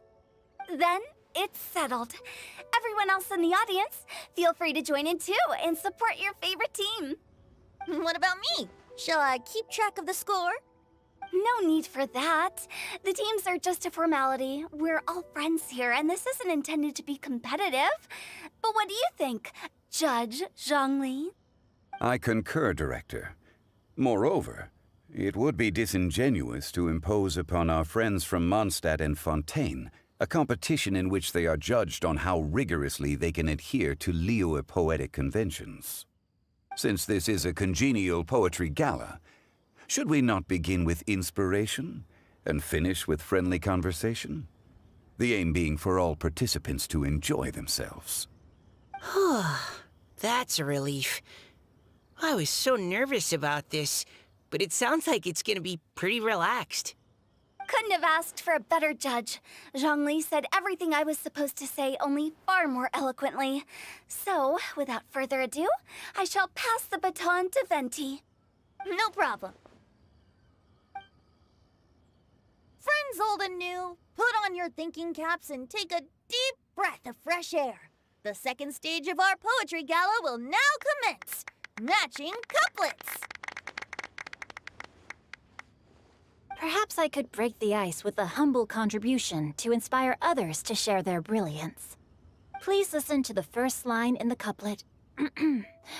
Lounging in luxury inside a Shinue kiosk booth, delighting in countless contemporary tastes. What? He managed to think of one already? Oh, he seems like a real expert at this. Shinue Kiosk. Should that be paired with Lily Pavilion? Or are they too similar for a couplet? Oh, this is pretty difficult. Shinue Kiosk. Contemporary tastes?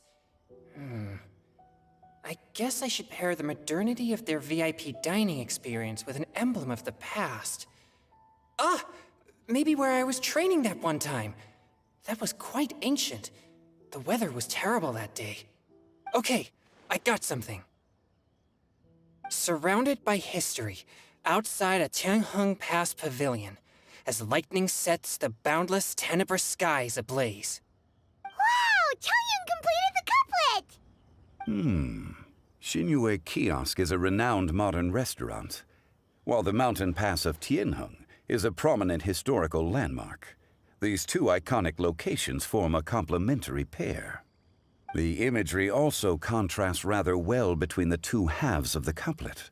One half describing a leisurely and comfortable indoor scene, the other portraying a hazardous outdoor scenario where there is no protection from the elements. Huh? I was just describing what I experienced that day. I guess I just got lucky. All right then. I guess I'll start the next couplet. Mind pines for Mingyun, flesh confined to Qingse, spirit striding high on Zheyun's clouds. Oh, Chongyun, you dark horse. Looks like you came to play today. This conjures the image of one with lofty aspirations, whose life is limited to a small town, but who awaits the opportunity to one day ascend above the clouds. The use of various locations for their symbolism is quite novel indeed. Oh! Soul shines like jade stone, dressed in finest silkware, Lucent heart still beats within me now. Wow, how did Noelle do that? A superb line. It employs the metaphor of precious stone to describe one of noble and moral character, with a pure and clear heart. The symbolism in this case is centered around objects. Truly the work of a skilled poet. That was a commendable couplet. All thanks to your guidance while we were out on our inspiration walk. I'd like to start the next couplet. Up into the misty karst, down among the grassy marsh, all for lotus seed and bird egg soup. Lotus seed and bird egg soup? What is it, Diona? Did you think of a second line for the couplet? No. Everyone's poems are so complicated. I need more time just to understand them. But when I heard lotus seed and bird egg soup, it made me think of berry and mint burst. Maybe because I mixed a similar drink recently.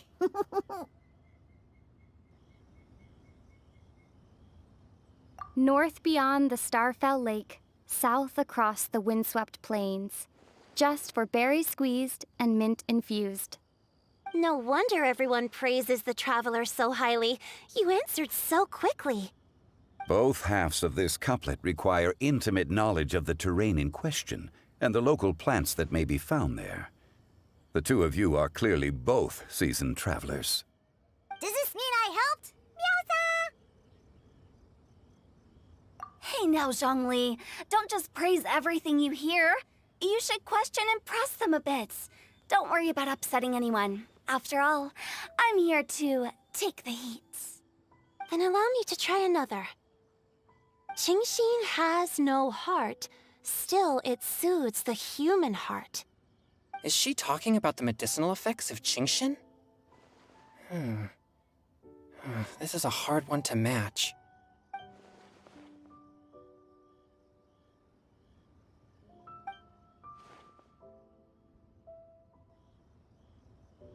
Sweet dream is no dream, yet it nurtures people's dreams. Sweet dream. Does that really match?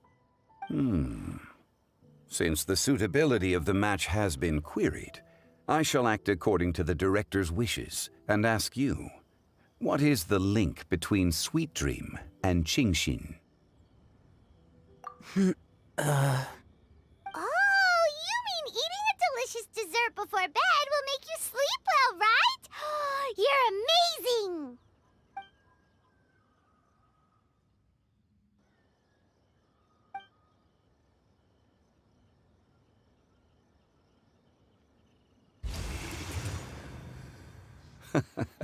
Then I agree.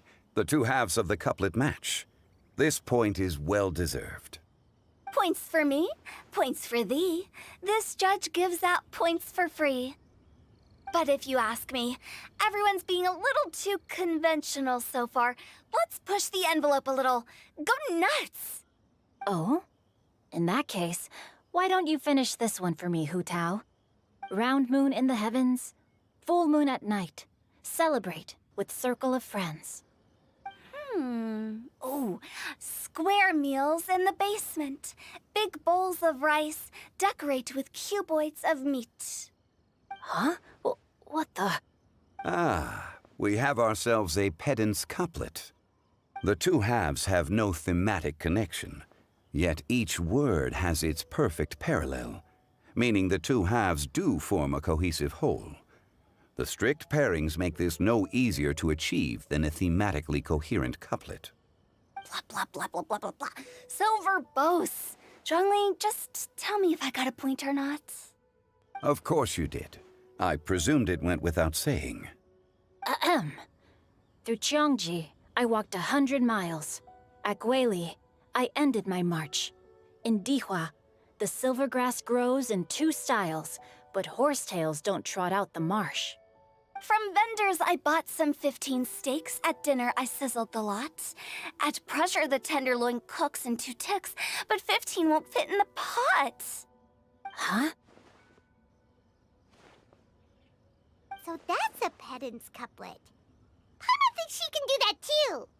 I thought of one. hooks can't hook, Baron Benny. Aw, that's a cute couplet. Sweet flowers can't outsweet Sister Barbara. Huh? Now, that's the passion we like to see. Although, unfortunately, your response was technically one word too long. In that case, Whopper flowers can't whop Jumpy Dumpty. Oh, this monster's got talents. I'm so relieved I at least managed to get one. Nestling by a roaring fire, scent of tea wafts from the stove, reading through the heart of Clear Springs. Wow, Noelle came up with another one! Come on, match the couplet. Paimon knows you can do it. Do you really think Paimon has what it takes? Fine, Paimon will give it a whirl. Nestling by a roaring fire, scent of tea wafts from the stove, reading through the heart of Clear Springs. Seething in the pouring rain, sword of pain swipes at my foe, beating up the eye of the storm. What? Really? Yes, very good. The image of challenging powerful foes in the harshest of conditions seemed to manifest before my eyes, and it was perfectly juxtaposed against the atmosphere of leisurely reading with a cup of freshly brewed tea. Really? Maybe Paimon has a knack for this after all. It appears that my services as a judge are no longer needed.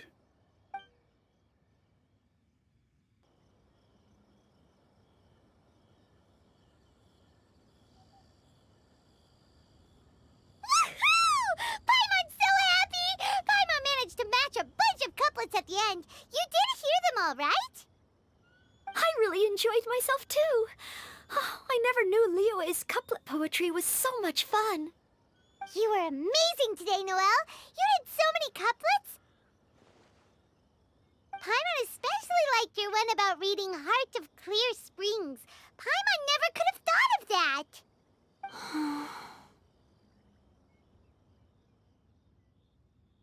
Miss Kelly Roy, are you okay? You look like you're getting tired. Don't worry, I'm fine. Thanks for asking. Although, I do have a question I'd like to ask. Have all of you read Heart of Clear Springs? I haven't actually read it. My dad told me the story once. It's about a spring fairy and a young boy.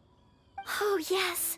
The story of a spring fairy who left her homeland and met a boy under the moonlight in a faraway land. The boy poured out his heart to her, and she listened to his stories. Over time, the boy grew up and began to develop feelings for the spring fairy.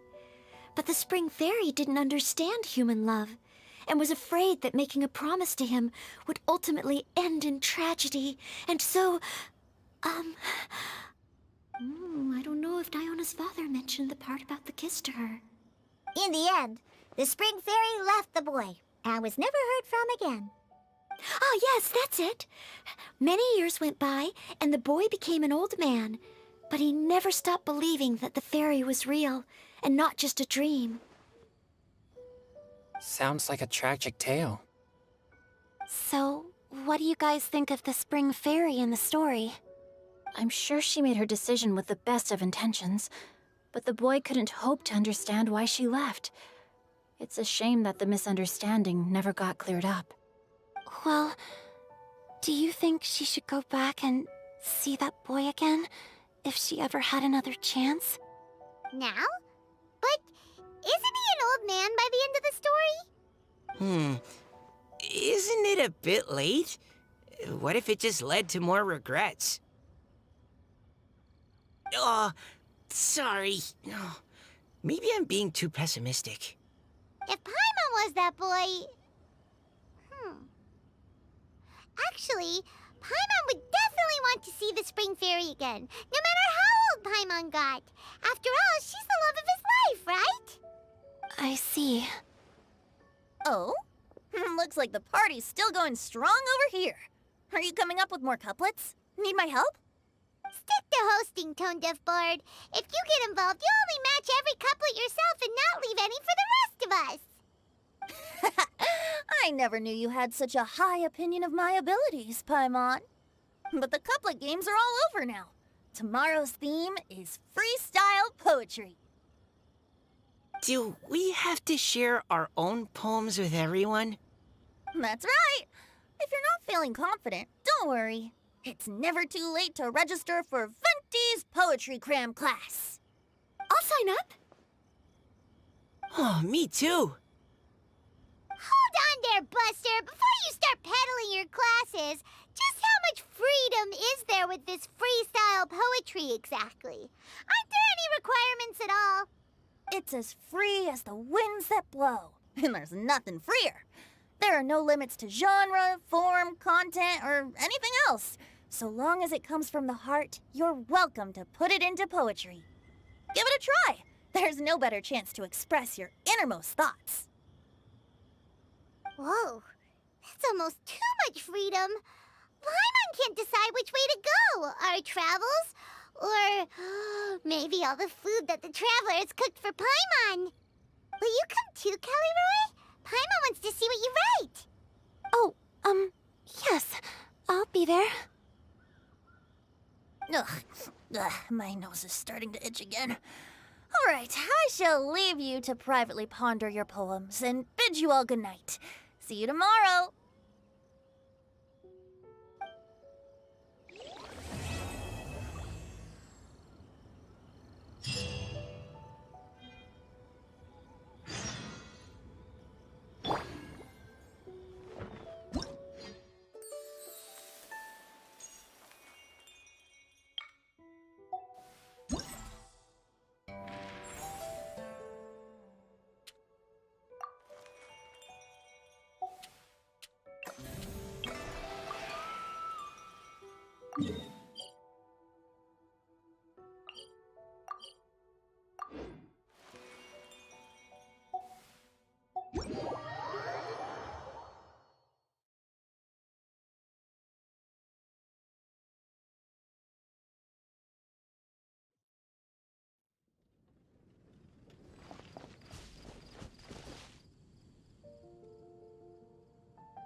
Did you hear what happened? The academia? It's the academia. Ugh, what happened this time?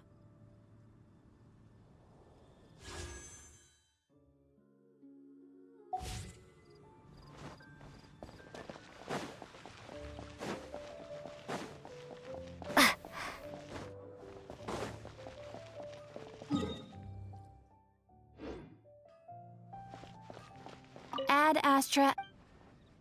Thank you for Haven't you heard? Ad Astra.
There is no escape!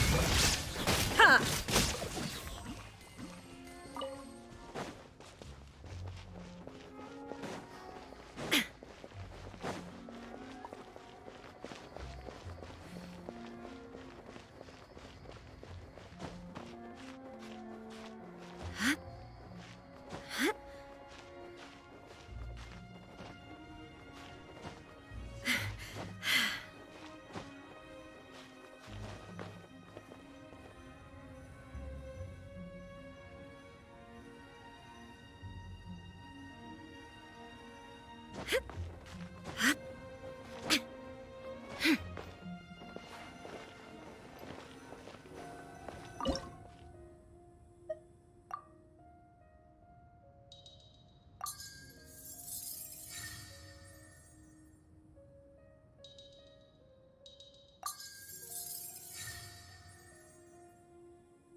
refreshing sleep. Let's go to the venue. Paimon's really looking forward to hearing everyone's poems.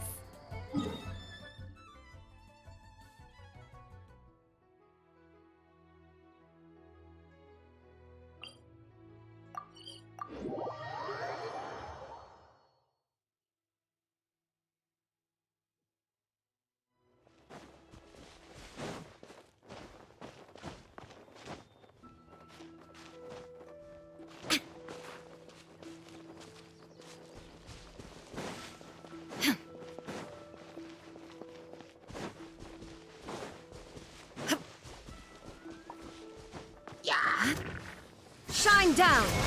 Ha! Ha!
All the world holds.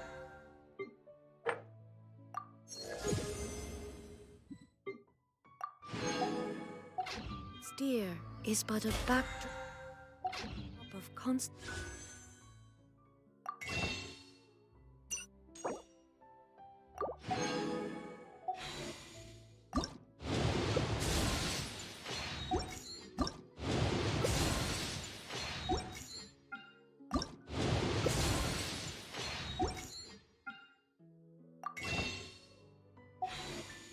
Motion. I stand forward, alone, unchanging.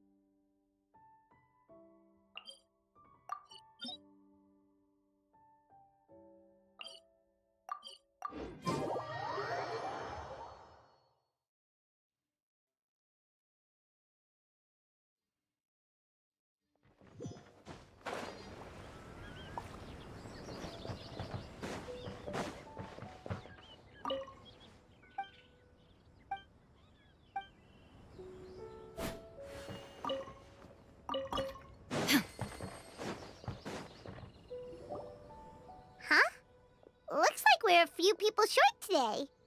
Morning, friends. Singcho said he wants to take some time and focus on writing poems, so he'll join us later. Noelle has other duties today, so she asked me to tell everyone not to wait up for her. Oh, okay, well, never mind. What about Kelly Roe, though? She said she'd be here. I got here really early, but I haven't seen her yet. Are you talking about the girl with the blue hair? I saw her on the bridge near Dihua Marsh during my morning training. She looked a little upset, so I didn't want to disturb her. Upset? Oh no, what should we do? Was it something we said last night? Oh, Paimon's worried. I agree. If she's run into some kind of trouble, I'd like to help her. Huh? You're all going? Then I'm coming too. Shall we start with the bridge? We're all here a little early, so there should be time. idea. We'll be back in a jiffy.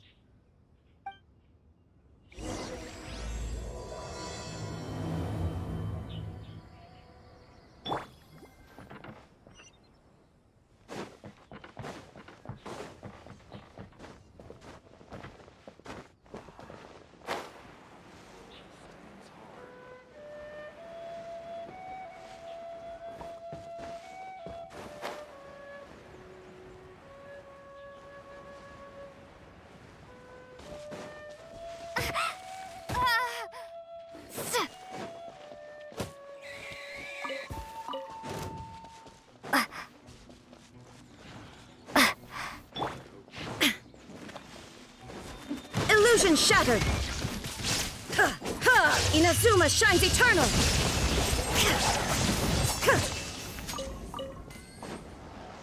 There is no escape!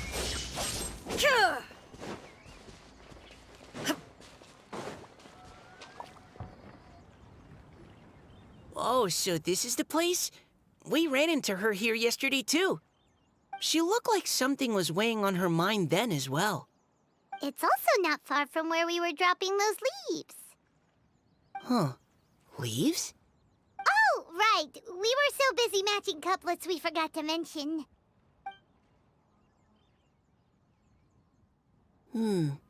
Interesting.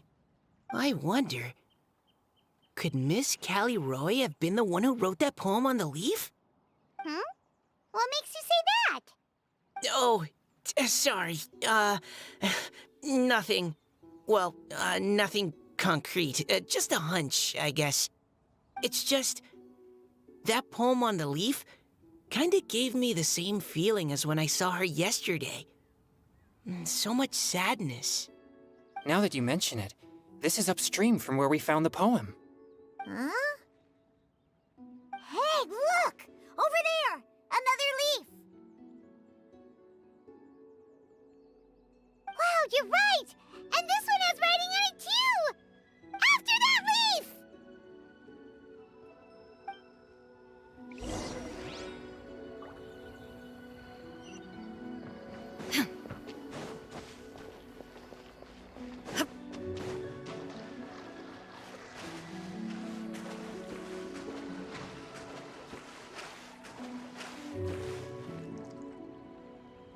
Why does it have to float so quickly?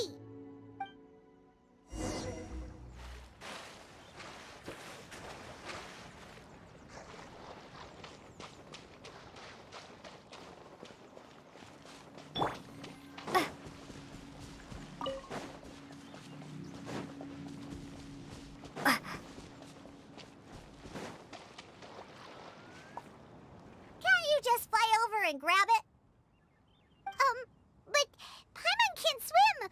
What if Paimon accidentally falls into the water?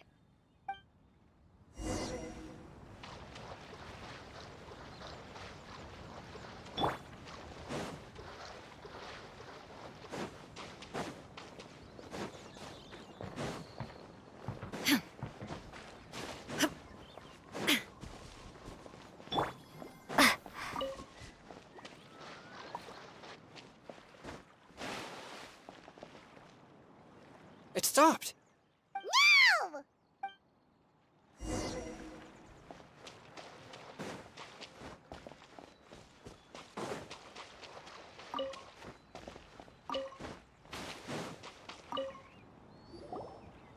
Whew. We finally caught it. Are the words still legible? Or have they been washed out? Looks like the ink's intact. Let Paimon take a look at what it says.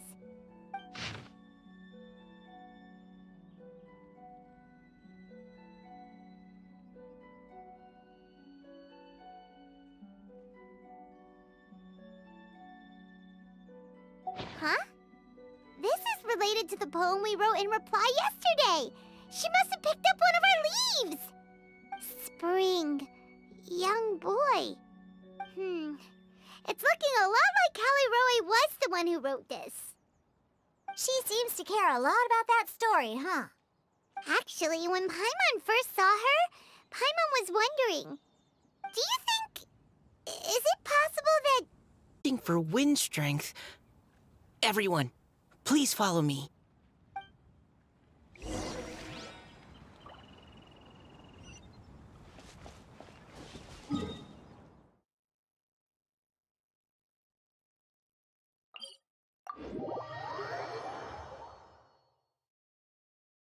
This should be far enough upstream. Let's split up and search the area. Callie Roe! Callie Roe!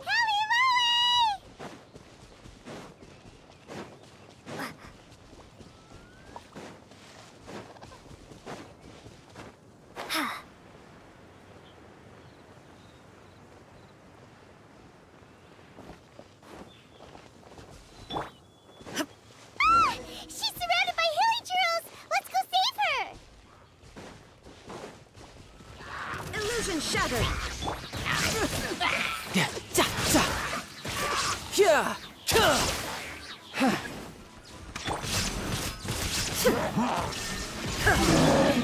You can run, but you can't hide.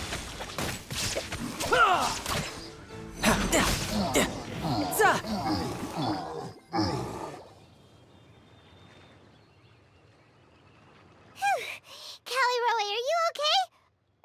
What's that? It's a huge water droplet. This is exactly what I saw the other day. Huh? Why are you all looking at me like that? Oh no! My body... is it... That voice is definitely Callie Roy's. How did this happen? Please wait a moment. Oh no. Did I use up too much energy? How did you... What's going on here? Miss Callie Roe, are you some kind of adeptus? No.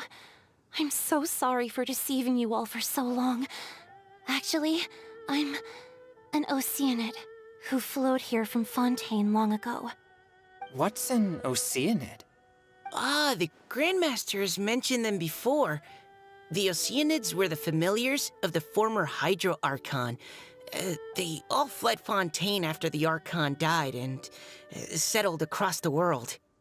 That's correct. Though, to tell you the truth, I can't even completely recall how I found myself here. I have a vague impression of my ancestral home, but I can't recall clearly anything I saw on my journey.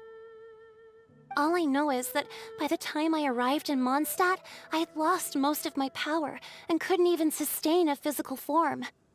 Eventually, I settled in a place called Springvale, where I slowly began to regain my power. Springvale is a serene and beautiful place. The water that flows through there is clear and pure, just like the hearts of the people who dwell there. So you're the Spring Fairy of Springvale? Yes, Diona, and I remember you too, you know. When you were little, you often came to the spring at night to speak with me. Really? You're not messing with me, are ya? I always thought that was just a local legend. Your favorite little pillow, the fish one, its name is Bubbles, is it not? Yep! All those childhood memories. So they weren't just a dream. So, if this is true, then all those things written on the leaves... I see. So you were the ones who found my leaf. Well, you are correct. The Spring Fairy and Heart of Clear Springs is me.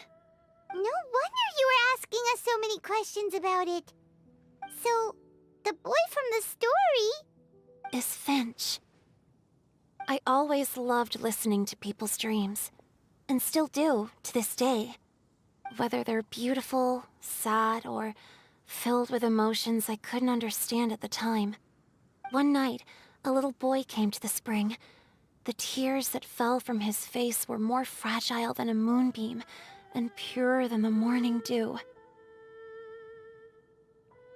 I like humans, and wanted to understand them better. I also wanted to make sense of the feelings contained in his tears that were, then, a mystery to me.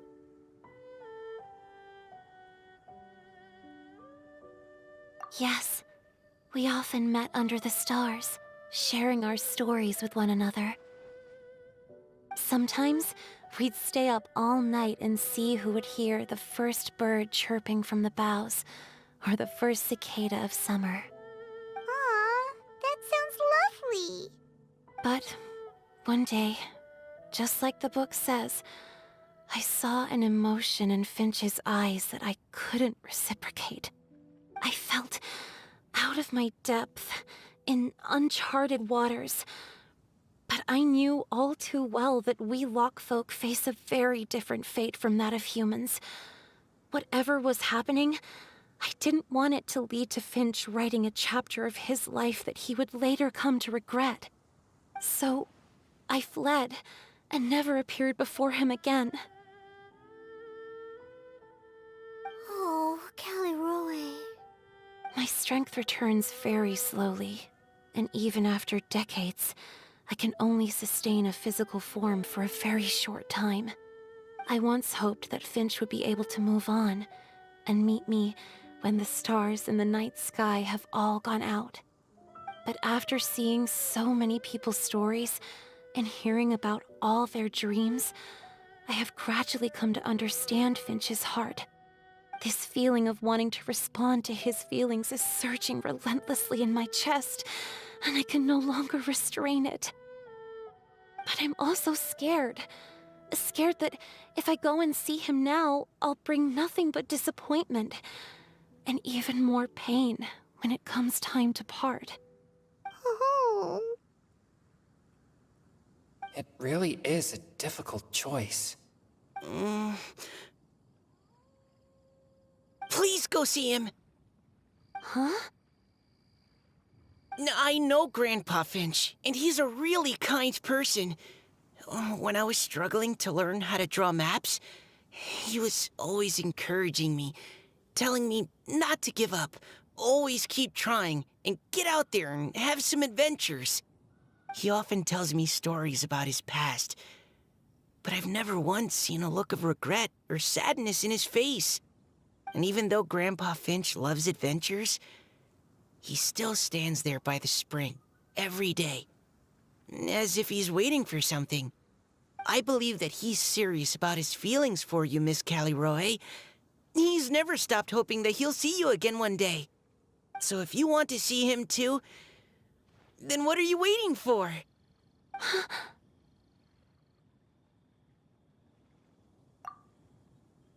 Huh? Oh, sorry. I think I got a bit too excited and I just thought, well, it just sort of came out. I understand. That settles it. I've decided. I will go back and see Finch. You will? Amazing! That's great! But I'd like to ask all of you for some help. Sure. Just say the word. We'll help you any way we can. Would you come to Springvale with me and help to bring Finch to my side? I cannot maintain this form for much longer, and I'm worried others will see me how I was just before. Leave it to me. I'm really close with Grandpa Finch. Also, please keep Finch's in my secret. I wouldn't want Springvale's tranquil waters to become agitated on account of all this. Your secret is safe with me. I won't tell anyone. That's a promise. Great. I can't thank you all enough. What's wrong? Are you gonna turn back into a water droplet? No, I'm sorry. It's just that my mind's racing. As much as I want to talk to him again, I'm still worried that I won't have the words when the time comes. A poem?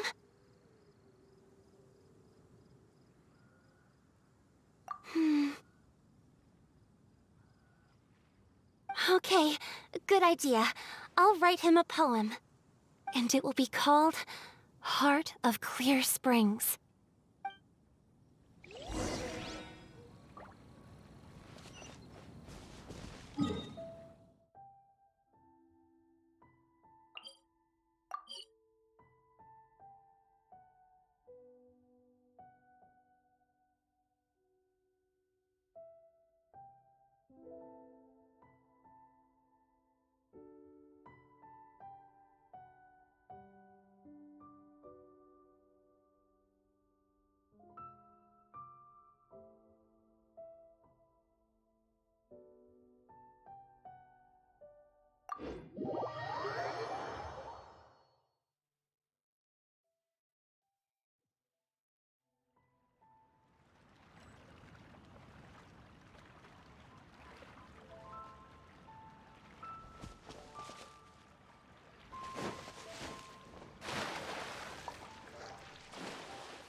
Are you okay?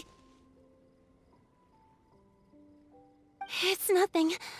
I'm just scared that I won't be able to maintain this form much longer. Okay, don't panic. Wait here, Caliroe. I'll go fetch Grandpa Finch. Take it slow, Diona. Finch isn't a young man anymore. He's not as steady on his feet. I can still hold on a bit longer. Okay, stay strong. You can do it.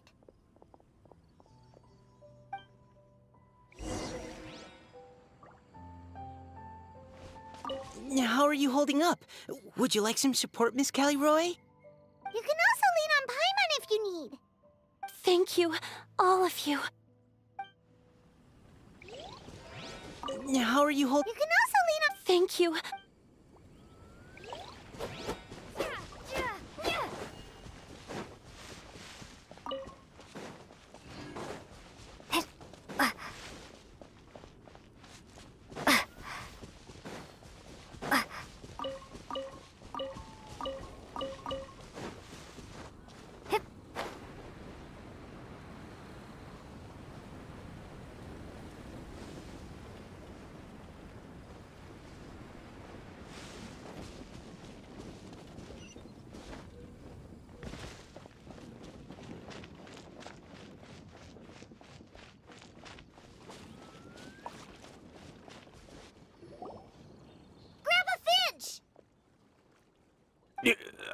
Is that Diona? You're back early today. Today's your special day, Grandpa Finch. Can you come with me? Oh? Well, where are we going? Over there, to the waterfall. Did you catch a nice little fishy? Just come with me already. This is extremely important. But I promised your father that I'd go to the... Grandpa Finch! All right, all right. No need to get worked up. I'm right behind you. That's more like it. Now come on, I'll help you. Draft's daughter is just like him when she's on a mission.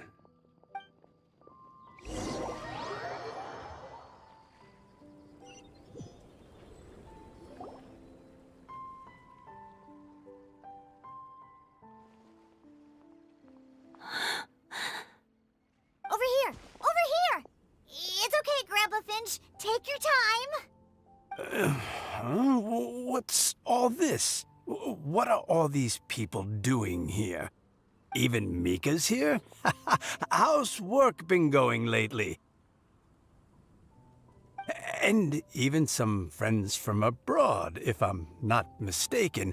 You do know that today's not my birthday, don't you? Greetings, Mr. Finch. My name is Chong Yoon. We all met at the poetry gala, and... well, there's someone we'd like to introduce you to. Finch. That voice. Caliroe. I didn't think you'd still remember. Oh, I remember. I remember all right. How could I ever forget? Although your appearance is different than I recall. Back then, you looked like you'd stepped right out of a fairy tale. But I'm one to talk. Of course, a fairy from a fairy tale can change forms. But in your eyes, I'm probably the one who's changed beyond all recognition. Oh, even after all these years, you still know just what to say to make me laugh. I thought you were only able to appear in the dead of night. There have been times when I've wondered whether it really was all a dream. I'm sorry I kept you waiting for so long, Finch. Oh, it can't have been that long. It's been but the blink of an eye, really. Finch, would you like to hear a poem I wrote for you? A poem? You write poetry now. Well, of course. I'd be delighted to listen. I'll hang on every word that leaves your lips. In that case, let me read you a story about the Spring Fairy.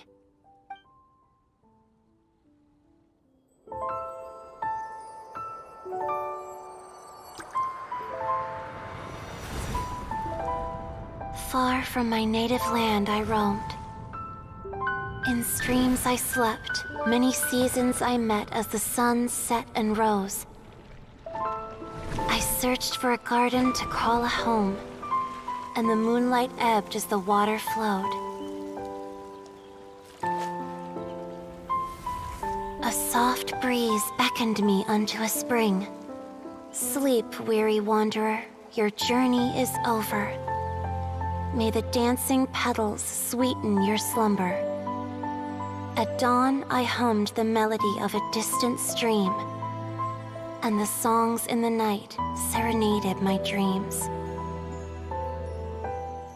A boy's tender tears trembled through the water, stirring me more than any starlight sonata. He wove me a wreath from past petals and future buds.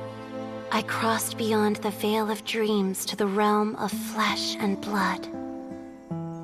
Look at the love that shines from his eager gaze. Answer the call of his heart, lest this moment go to waste. The kittens and fireflies invited my heartstrings to sing, but I was a stranger to the melody of mankind, and knew not how this tune should begin. As the river of dreams trickled into the ocean blue, every time a crystal fly flapped its wings, older it seemed he grew. But I learned to fathom human ways each stumbling step I took, and clouds of confusion became crystal clear in the vulnerable verse I wrote. As seed yearns for soil and trees for the sun, a once foreign melody inside my heart sung, and it cried out your name on every string it could strum. Now I give my dream to you. May it be in your slumber a sweet spring to quench your thirst. Now, I hand my heart to you, praying my belated promise might meet, still with your trust.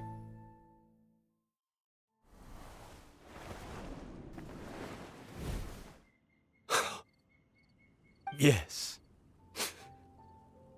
This is how I remember you from when we first met. All those years ago. It really has been a long, old time, hasn't it? Finch, It's okay. I understand. Your poem, it explains everything. Thank you, Finch. Please, take this.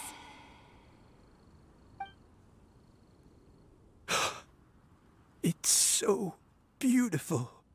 This is a droplet of water condensed from my own power. Finch, I don't have a physical form like humans, and I can't stay by your side. I don't know how long it'll be before I can change back into human form again. But as long as this droplet remains with you, our hearts will always be connected, no matter the distance between us. I will always be one with the spring. From this day onwards, if you call me, I will meet you in your dreams.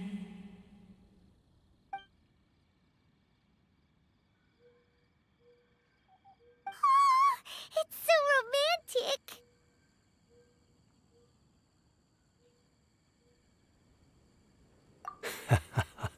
You've really learned a lot, haven't you? And you don't even mind that the kids are watching. Does it bother you? How could it possibly? This is the happiest moment of my life. I just worry that once I go to sleep, I won't ever want to wake up again. Huh? Don't say that. I'm only joking. It seems that you still have much to learn. Is that right? Grandpa Finch and Kelly Rowie look so happy. Oh, what a perfect moment. Diona, thank you for fetching Finch for me. I've never forgotten you either. I used to chat with you a lot. Wasn't it ever annoying? Of course not. You are one of the truest friends I have in the entire world. That's why I gave you your gift, so that a part of me could always be with you. Huh? Wait. So is Diona's ability to mix delicious drinks from disgusting ingredients a blessing from this water spirit? And if so, is it also possible that my pure yang spirit is a gift from some being?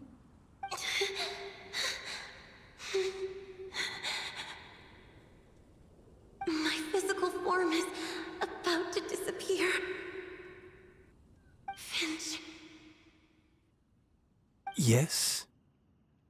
I've never regretted meeting you or deciding to talk to you that night. Not once. All these long years. Not for a single moment. It probably goes without saying, but neither have I. Although, it was different from in the stories. That fateful night, I never gave you that kiss. This gift that represents my promise and my love, I give it to you now. Hmm?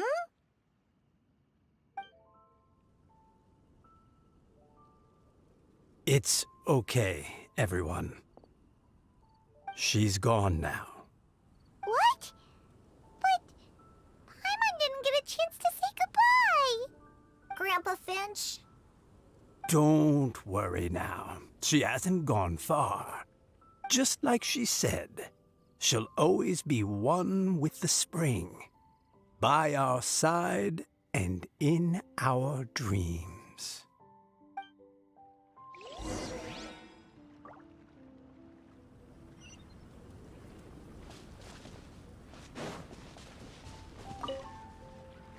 Oh, child.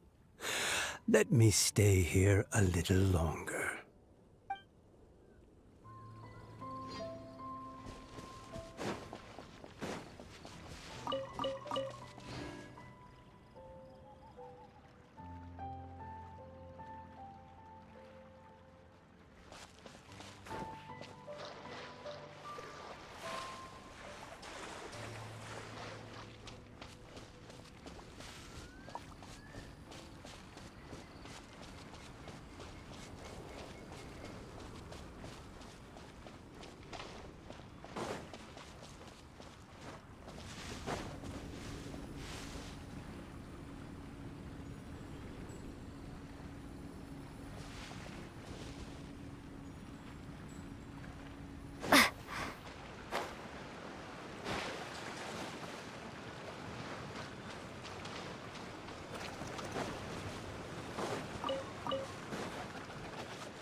Oh? Hey, you're all back! And it looks like you're in much better spirits than before. Hu Tao's a step ahead. She's already talking about printing a poetry anthology. She said she can't wait for everyone's final words because I'm itching to pull the trigger. By which I assume she meant she eagerly anticipates receiving everyone's freestyle poetry submissions to help her close the deal. Where have you all been? I've been waiting here forever. Perhaps they lacked sufficient inspiration and wished to have an emergency communion with nature. And with any luck, I'll bet they heard some fine poetry along the way. Code Death Bard! Does this mean that right from the start you... Oh, right from the start, you said you would treat us to a nice meal! Huh? Did I?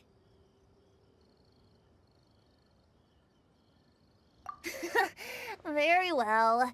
Since the Traveler agrees, then it looks like I can't escape this time. Diona! Dear Diona, could I trouble you to fix us a couple of your delicious beverages? You wish. All right. Well, normally I'd never agree, but since I happen to be in a good mood today... Huh? So, just what have you guys been up to all this time?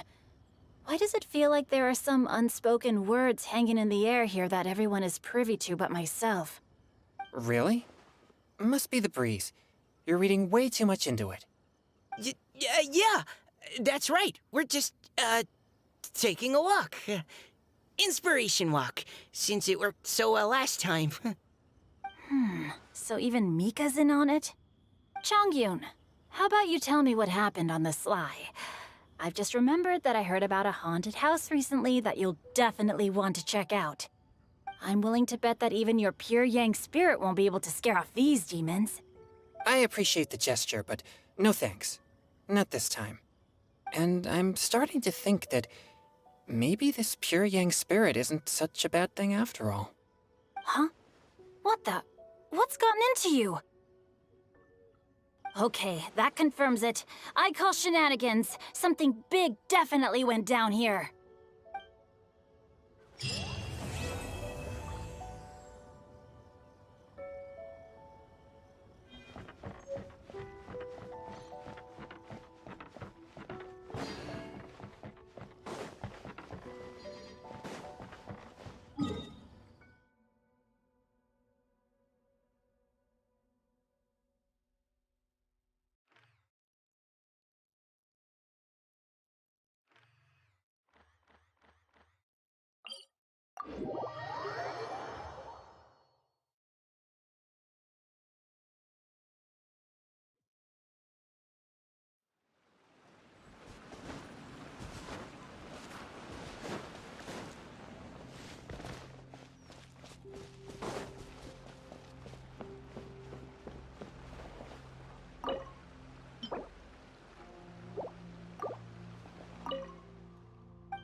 It's you. I thought about what you said, and tried to write a poem. After putting my feelings onto paper, my heart feels much calmer. Can they really hear it?